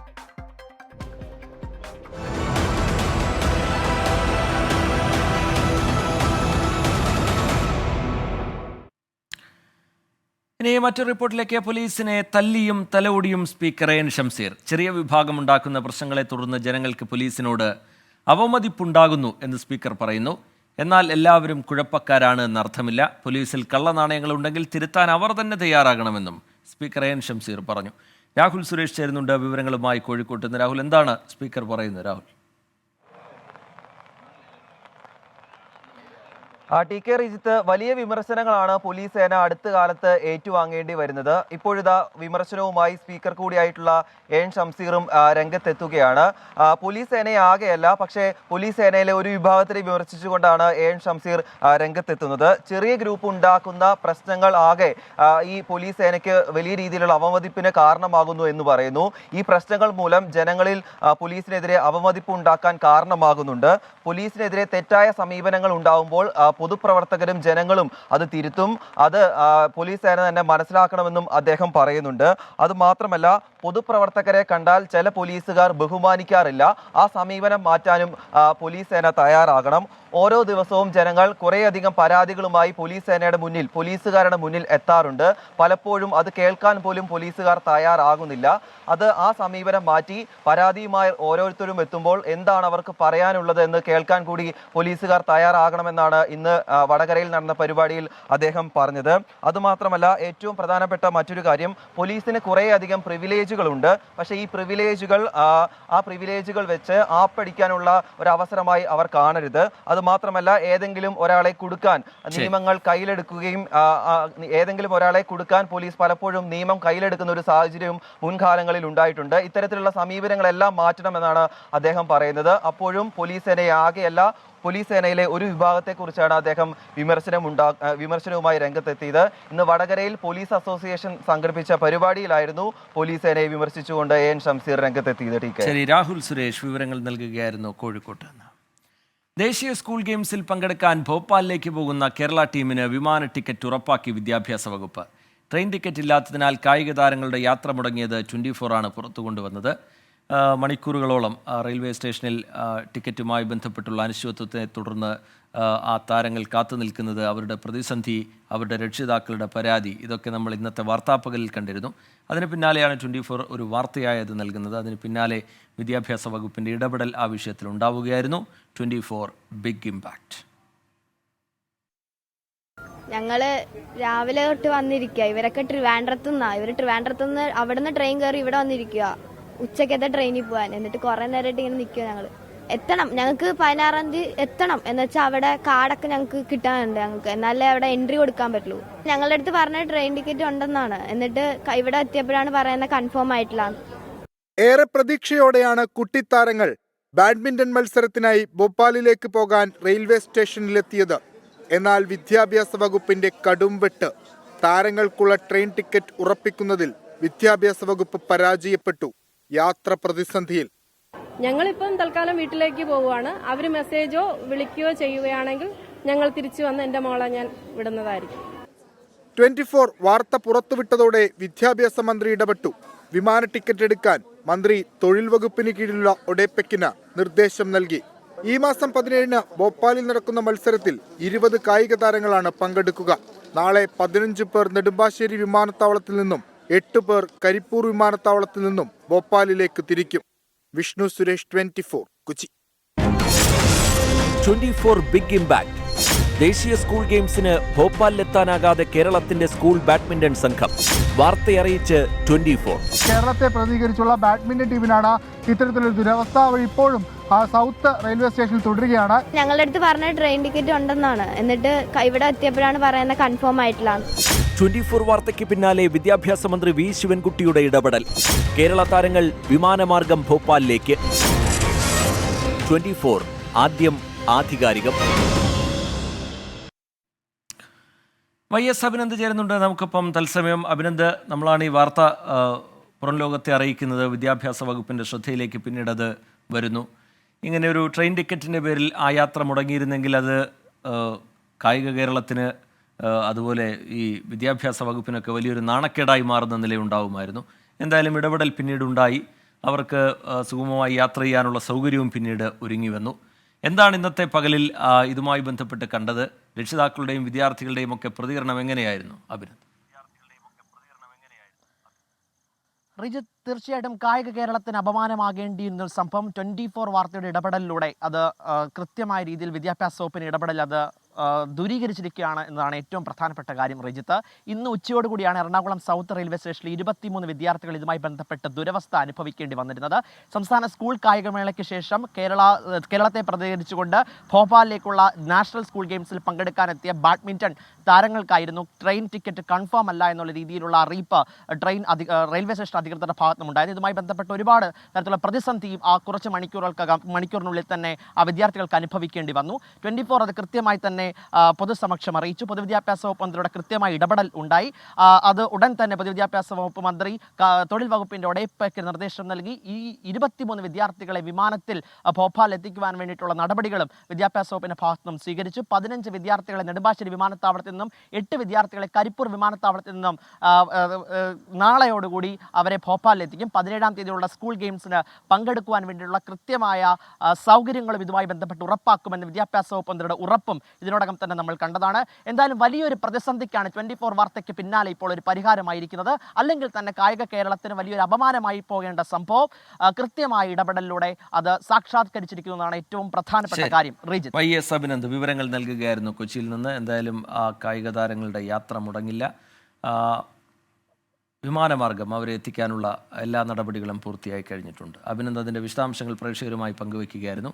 ഇനി തെരഞ്ഞെടുപ്പ് വിശേഷങ്ങളിലേക്ക് കൂടി നമുക്ക് കടക്കേണ്ടതുണ്ട്. വയനാട്ടിലെ പോളിംഗ് ശതമാനത്തിലുണ്ടായ കുറവിൽ അങ്കലാപ്പിലാണ് മുന്നണികളുള്ളത്. ഭൂരിപക്ഷത്തിലെ കണക്കുകൂട്ടലുകൾ പിഴയ്ക്കുമോ എന്ന ആശങ്ക UDF ക്യാമ്പിലുണ്ട്. ശക്തി കേന്ദ്രങ്ങളിലെ വോട്ടുകൾ പോലും ചോർന്നു എന്ന സംശയമുണ്ട് LDFന്. കഴിഞ്ഞ തവണത്തേക്കാൾ വോട്ട് വിഹിതം കുറയുമോ എന്നാണ് BJPയുടെ ആശങ്ക. മൊത്തം വോട്ടുകളിൽ 5 ലക്ഷത്തോളം വോട്ടുകളുടെ കുറവ്. കഴിഞ്ഞ തവണത്തേതിനേക്കാൾ 8% വോട്ടുകൾ ഇക്കുറി പോൾ ചെയ്യപ്പെട്ടില്ല. 5-6 ലക്ഷം വോട്ടുകളുടെ ഭൂരിപക്ഷം പ്രിയങ്കയ്ക്കുണ്ടാകുമെന്നായിരുന്നു പ്രചാരണത്തിലുടനീളം UDF ആവർത്തിച്ചിരുന്നത്. രാഹുൽ ഗാന്ധി 2019 നേടിയ വോട്ടുകളുടെ ഭൂരിപക്ഷം പോലും പോളിംഗ് ശതമാനം കുറഞ്ഞ സാഹചര്യത്തിൽ ഉണ്ടാകില്ലെന്നാണ് UDFന്റെ കണക്കുകൂട്ടൽ. ഇതേക്കുറിച്ചുള്ള ആത്മപരിശോധനയും UDF തുടങ്ങി. ഞങ്ങളും പരിശോധിക്കും എന്താണ് പോളിംഗ് ഇങ്ങനെ ഒരു പോളിംഗ് ഇത്ര കുറയാൻ സാഹചര്യം എന്താണെന്ന് പരിശോധിക്കും. പാർലമെന്റ് ഇലക്ഷന് നമുക്കെല്ലാവർക്കും അറിയാം ഒരു വാശിയുടെ കുറവ് അവിടെ കണ്ടിരുന്നു. എന്തായാലും അത് മനസ്സിലാക്കും. പക്ഷെ ഞങ്ങളെ ഒരു വിലയിരുത്തൽ ഇത് ഒരു കാരണവശാലും പ്രിയങ്കാജിയുടെ ഭൂരിപക്ഷം ഞങ്ങൾ പ്രതീക്ഷിച്ച ഭൂരിപക്ഷത്തെ ബാധിക്കുകയില്ല. ഇടതുപക്ഷ വോട്ടുകളും BJP വോട്ടുകളും പോൾ ചെയ്യാത്തതാണ് വോട്ടിംഗ് ശതമാനം കുറയാൻ കാരണമെന്നാണ് PK കുഞ്ഞാലിക്കുട്ടിയുടെ പ്രതികരണം. തിരഞ്ഞെടുപ്പ് അടിച്ചേൽപ്പിക്കപ്പെട്ടതെന്ന് ജനങ്ങൾക്ക് ബോധ്യമുള്ളതിനാലാണ് പോളിംഗ് കുറയാൻ കാരണമെന്ന വിലയിരുത്തലാണ് ഇടതുമുന്നണി. CPIMന്റെയും CPIയുടെയും ശക്തി കേന്ദ്രങ്ങളിൽ പോലും ഉറച്ച വോട്ടുകൾ പോൾ ചെയ്യിക്കാൻ കഴിഞ്ഞില്ലെന്ന ആക്ഷേപം മുന്നണിക്കകത്തുണ്ട്. ഒരു മനസ്സോടെയാണ് LDF തിരഞ്ഞെടുപ്പിനെ നേരിട്ടതെന്ന് CPI ജില്ലാ സെക്രട്ടറി EJ ബാബു. അടിച്ചേൽപ്പിക്കപ്പെട്ട ഈ തെരഞ്ഞെടുപ്പിനോട് ജനങ്ങൾക്ക് യാതൊരു താല്പര്യവുമില്ലായിരുന്നുവെന്ന് തെളിയിക്കുന്ന വിധത്തിലാണ് ഈ പോളിംഗ് ശതമാനത്തിൽ കുറഞ്ഞത്. മൊത്തം വോട്ടർമാരിൽ 5 ലക്ഷത്തിൽ കൂടുതൽ ആളുകൾ ഇവിടെ വോട്ട് ചെയ്തിട്ടില്ല എന്നുള്ളത് തന്നെ ഏതാണ്ട് ഒരു ഉത്തരേന്ത്യൻ കാലാവസ്ഥയിലേക്ക് വയനാട് പോകുന്നു എന്നുള്ളതാണ് തെളിയിക്കുന്നത്. ഇടതു വോട്ടുകളിലാണ് ചോർച്ചയുണ്ടായതെന്ന് BJP വിലയിരുത്തുമ്പോഴും കഴിഞ്ഞ തവണ K സുരേന്ദ്രൻ നേടിയ 1,41,000-നടുത്തെത്താൻ ഇക്കുറി സാധിക്കുമെന്ന പ്രതീക്ഷ പാർട്ടിക്കില്ല. 24 വയനാട്. ഇനി ചേലക്കരയിലേക്ക് പോയാൽ പോളിംഗ് ശതമാനം കുറഞ്ഞെങ്കിലും ചേലക്കരയിൽ വിജയപ്രതീക്ഷയിലാണ് മുന്നണികളുള്ളത്. സ്വന്തം വോട്ടുകൾ പോൾ ചെയ്യപ്പെട്ടു എന്ന അവകാശവാദമാണ് മുന്നണികൾക്കുള്ളത്. പോളിംഗ് ശതമാനത്തിലെ കുറവ് മുന്നണികൾക്ക് ഒരുപോലെ ആശങ്കയാണ്. പ്രചരണകാലത്ത് വിടാതെ പിടികൂടിയ വിവാദങ്ങളെ ചെറുക്കാനായെന്ന LDF വിലയിരുത്തൽ. ഇടതു വോട്ടുകൾ കൃത്യമായി പോൾ ചെയ്തെന്നും ബൂത്തുകളിലെ കണക്ക്. സ്ഥാനാർത്ഥി UR പ്രദീപിന്റെ വ്യക്തിപ്രഭാവം ഗുണം ചെയ്തു. പ്രതികൂല ഘടകങ്ങൾ വെല്ലുവിളിയായാലും 20,000-നടുത്ത് ഭൂരിപക്ഷത്തിൽ വിജയമുറപ്പെന്ന് LDF ക്യാമ്പ് വിശ്വസിക്കുന്നു. താഴെത്തട്ടിൽ പണിയെടുത്തതിൻ്റെ അല്ലെങ്കിൽ തെരഞ്ഞെടുപ്പുമായി ബന്ധപ്പെട്ട് പണിയെടുത്തത് ഇടതുപക്ഷ ക്യാമ്പിൻ്റെ അല്ലെങ്കിൽ അവർ പ്രവർത്തകർ പണിയെടുത്തതിൻ്റെ ഒരു ഫലം കാണും എന്ന കാര്യത്തിൽ ഒരു സംശയമില്ല. നല്ല പോലെ തന്നെ ഭൂരിപക്ഷം ഉണ്ടാവും എന്ന കാര്യത്തിലും സംശയമില്ല. 3,000-നും 5,000-നും ഇടയിൽ ഭൂരിപക്ഷം നേടി വിജയിക്കുമെന്നാണ് UDF പ്രതീക്ഷ. സമാനതകളില്ലാത്ത പ്രവർത്തനം ചേലക്കരയിൽ കാഴ്ചവെക്കാനായെന്ന നേതാക്കൾ പറയുന്നു. LDFന് സ്വാധീനമുള്ള വള്ളത്തോൾ നഗർ, പാഞ്ഞാൾ പഞ്ചായത്തുകളിലൊഴികെ ലീഡ് നേടുമെന്നും വിലയിരുത്തൽ. ഞങ്ങൾക്ക് എന്തായാലും ഉറപ്പാണ് ചേലക്കര കോൺഗ്രസിനൊപ്പം UDFനൊപ്പം മാറ്റത്തിന് ഉറച്ചു തന്നെയാണ് നിൽക്കുന്നത്. ആ മാറ്റത്തിനായിട്ട് എല്ലാവരും വോട്ടുകൾ രേഖപ്പെടുത്തിയിട്ടുണ്ട് എന്നുള്ളത് തന്നെയാണ് ഞങ്ങളുടെ ശുഭാപ്തി വിശ്വാസം. അടിയൊഴുക്കുകളിൽ NDAക്കുള്ളത് വലിയ പ്രതീക്ഷ. UDFന്റെയും LDFന്റെയും വോട്ടുകൾ പിടിച്ചെടുത്തെന്നാണ് PV അൻവറിന്റെ DMK പിന്തുണയുള്ള NK സുധീറിന്റെ വിശ്വാസം. ചേലക്കരയിൽ വിജയം നിർണ്ണയിക്കുന്ന ഘടകമാകുമെന്നും സുധീർ കരുതുന്നു. കണക്കുകൂട്ടലുകൾക്കൊപ്പുറം ചേലക്കരയിൽ ആര് കരകയറും? ഇനി കാത്തിരിപ്പിന്റെ 9 നാളുകൾ. ചേലക്കരയിൽ നിന്നും MD അധീഷിനൊപ്പം അശ്വിൻ പാലാഴി, 24. തെരഞ്ഞെടുപ്പ് പ്രഖ്യാപിച്ചത് മുതൽ പാലക്കാട്ട് വിവാദങ്ങളുടെ പരമ്പരയായിരുന്നു, വിവാദങ്ങളുടെ പൊടിപൂരമായിരുന്നു. ഇപ്പോൾ പാലക്കാട്ടേക്ക് പുതിയൊരു വിവാദം കൂടി എത്തുകയാണ്. അത് വോട്ടർ പട്ടികയിലെ വ്യാജന്മാരെ ചൊല്ലിയാണ്. മണ്ഡലത്തിൽ 2700ഓളം വോട്ടുകൾ UDFും BJPയും വ്യാജമായി ചേർത്തു എന്നാണ് CPIMന്റെ ആരോപണം. LDF സ്ഥാനാർത്ഥി ഡോക്ടർ പി സരിനും ഭാര്യയും പാലക്കാട് മണ്ഡലത്തിൽ വോട്ട് ചേർത്തത് നിയമവിരുദ്ധമായിട്ടാണ് എന്ന ആരോപണവുമായി പ്രതിപക്ഷ നേതാവ് VD സതീശനും രംഗത്തെത്തി. BLOമാരെ സ്വാധീനിച്ച് വോട്ടർമാരെ വ്യാജമായി മണ്ഡലത്തിൽ ചേർത്തു എന്നുള്ള പരാതി ആദ്യം ഉന്നയിച്ചത് CPIM. പിരായിരി, മാത്തൂർ, പാലക്കാട് നഗരസഭ എന്നിവിടങ്ങളിലായി 2700ഓളം വ്യാജ വോട്ടർമാരെ ചേർത്തുവെന്ന് CPIM ജില്ലാ സെക്രട്ടറി EN സുരേഷ് ബാബു ആരോപിച്ചു. BJP ജില്ലാ പ്രസിഡന്റ് KM ഹരിദാസിന് പട്ടാമ്പിയിലും പാലക്കാട് നഗരസഭയിലും വോട്ടുണ്ട് എന്ന രേഖയും പുറത്തുവിട്ടു. വ്യാപകമായ വ്യാജ വോട്ടർമാർ, നിരവധി വോട്ടർമാരെയാണ് ഇവർ ചേർത്തിട്ടുള്ളത്. ആയിരക്കണക്കിന് വോട്ടർമാരെയാണ് ചേർത്തിട്ടുള്ളത്. ഞങ്ങളുടെ പ്രവർത്തകർ സ്ലിപ്പ് കൊടുക്കാൻ പോകുമ്പോൾ ഈ പറയുന്ന ആളുകളെയൊന്നും വീടുകളിൽ കാണാനില്ല, കണ്ടെത്താൻ കഴിയുന്നില്ല. പലരും വിവിധ പ്രദേശങ്ങളിലോ വിവിധ മണ്ഡലങ്ങളിലുള്ള ആളുകളാണ്. മണ്ഡലത്തിന് പുറത്ത് താമസിച്ചിരുന്ന LDF സ്ഥാനാർത്ഥി ഡോക്ടർ പി സരിനും ഭാര്യയ്ക്കും എങ്ങനെ പാലക്കാട് മണ്ഡലത്തിൽ വോട്ടുണ്ടായി എന്ന് രേഖകൾ സഹിതം പ്രതിപക്ഷ നേതാവിന്റെ മറുചോദ്യം. LDF സ്ഥാനാർത്ഥിയുടെയും ഭാര്യയുടെയും വോട്ട് ഇവിടെ ഒരു ബൂത്തിൽ അവസാനമായി ചേർത്തിരിക്കുക. അദ്ദേഹം ഇവിടെ താമസമുള്ള ആളല്ല. അദ്ദേഹം ശരിക്കും തിരുവല്ലാമലക്കാരനാണ്. തിരുവല്ലാമലയിൽ നിന്ന് പിന്നെ വന്ന് ഒറ്റപ്പാലത്ത് വോട്ട് ചേർത്തു. കഴിഞ്ഞ തെരഞ്ഞെടുപ്പിൽ ഒറ്റപ്പാലത്ത് മത്സരിക്കാൻ വേണ്ടി അവിടെ നിന്ന് ഇവിടെ വന്ന് വോട്ട് ചേർത്തിരിക്കുകയാണ് ഏറ്റവും അവസാനം. സമാന ആരോപണങ്ങൾ CPIMനും BJPക്കുമെതിരെ തിരിച്ചിട്ട് VK ശ്രീകണ്ഠൻ MPയും രംഗത്തെത്തി. 2 വോട്ടുണ്ടെങ്കിൽ ഒന്ന് ഒഴിവാക്കേണ്ടത് തിരഞ്ഞെടുപ്പ് കമ്മീഷനാണെന്ന നിലപാടിലാണ് BJP ജില്ലാ പ്രസിഡന്റ്. ഇങ്ങനെ വരും ദിവസങ്ങളിലും കത്തി നിൽക്കുന്ന വിഷയമായി മാറി വോട്ടർ പട്ടികയിലെ വ്യാജൻ. 24 പാലക്കാട്. കൊല്ലം കുന്നത്തൂരിൽ സ്കൂളിൽ കിണറ്റിൽ വീണ 6ാം ക്ലാസ്സുകാരൻ ഫെബിന്റെ നില ഗുരുതരമായി തുടരുകയാണ്.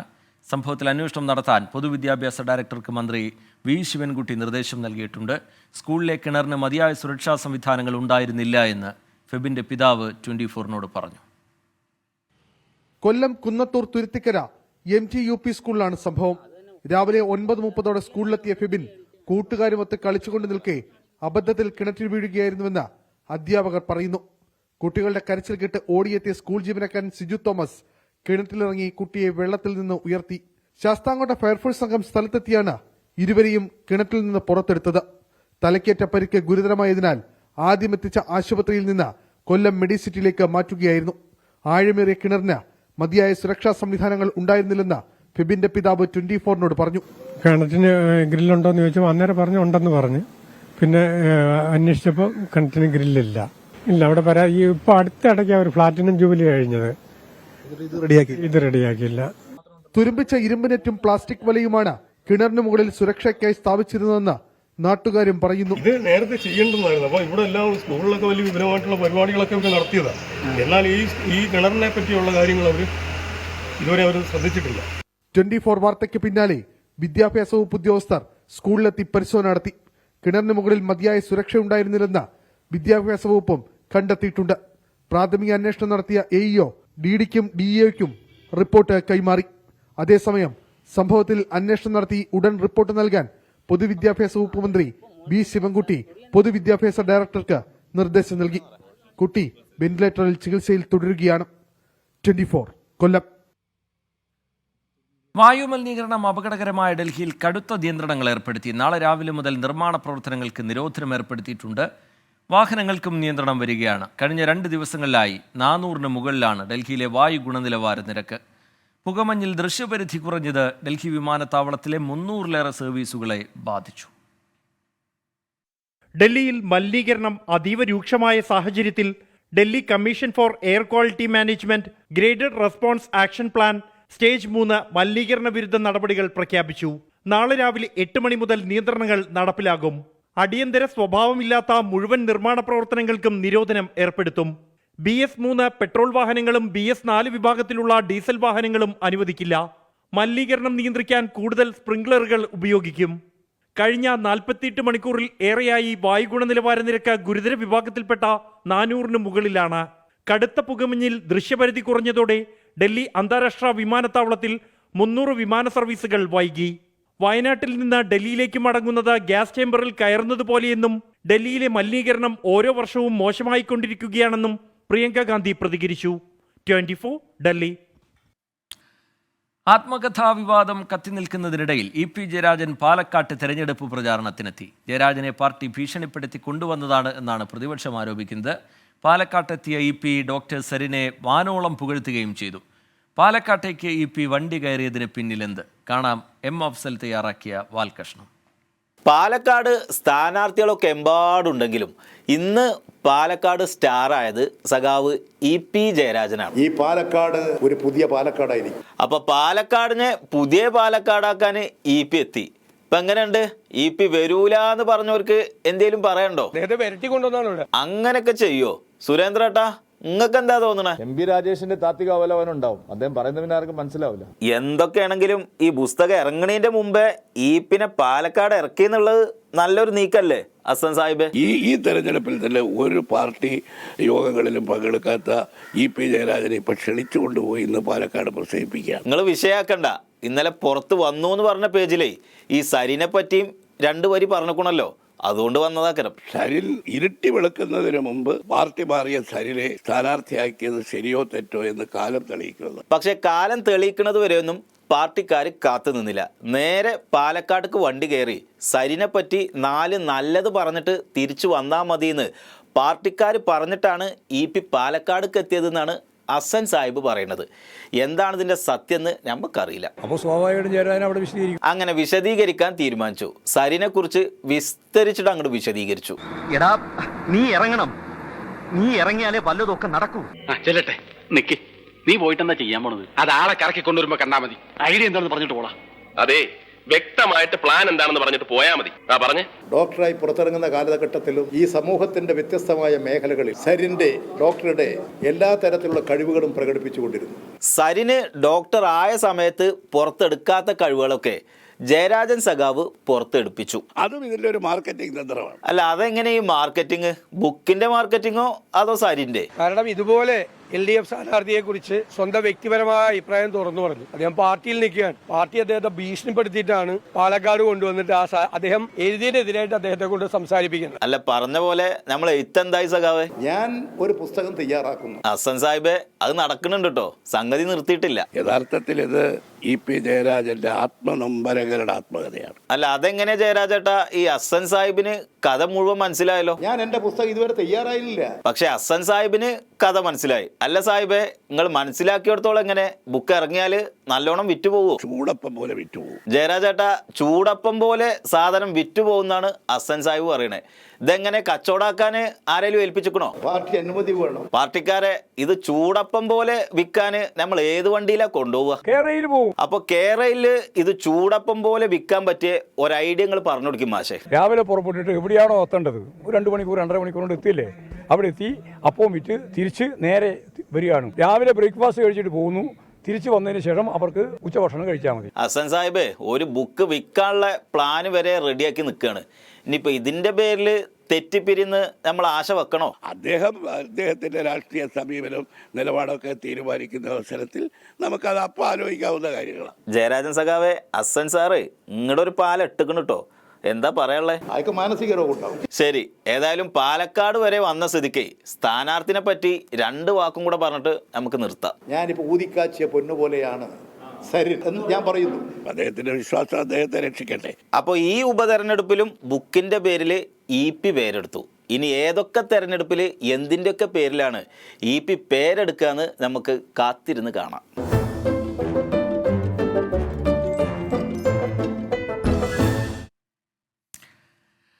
വാൽകഷ്ണത്തോടെ ഇന്നത്തെ പ്രൈം ടൈമിന്റെ സമയം ഇവിടെ പൂർത്തിയാവുകയാണ്.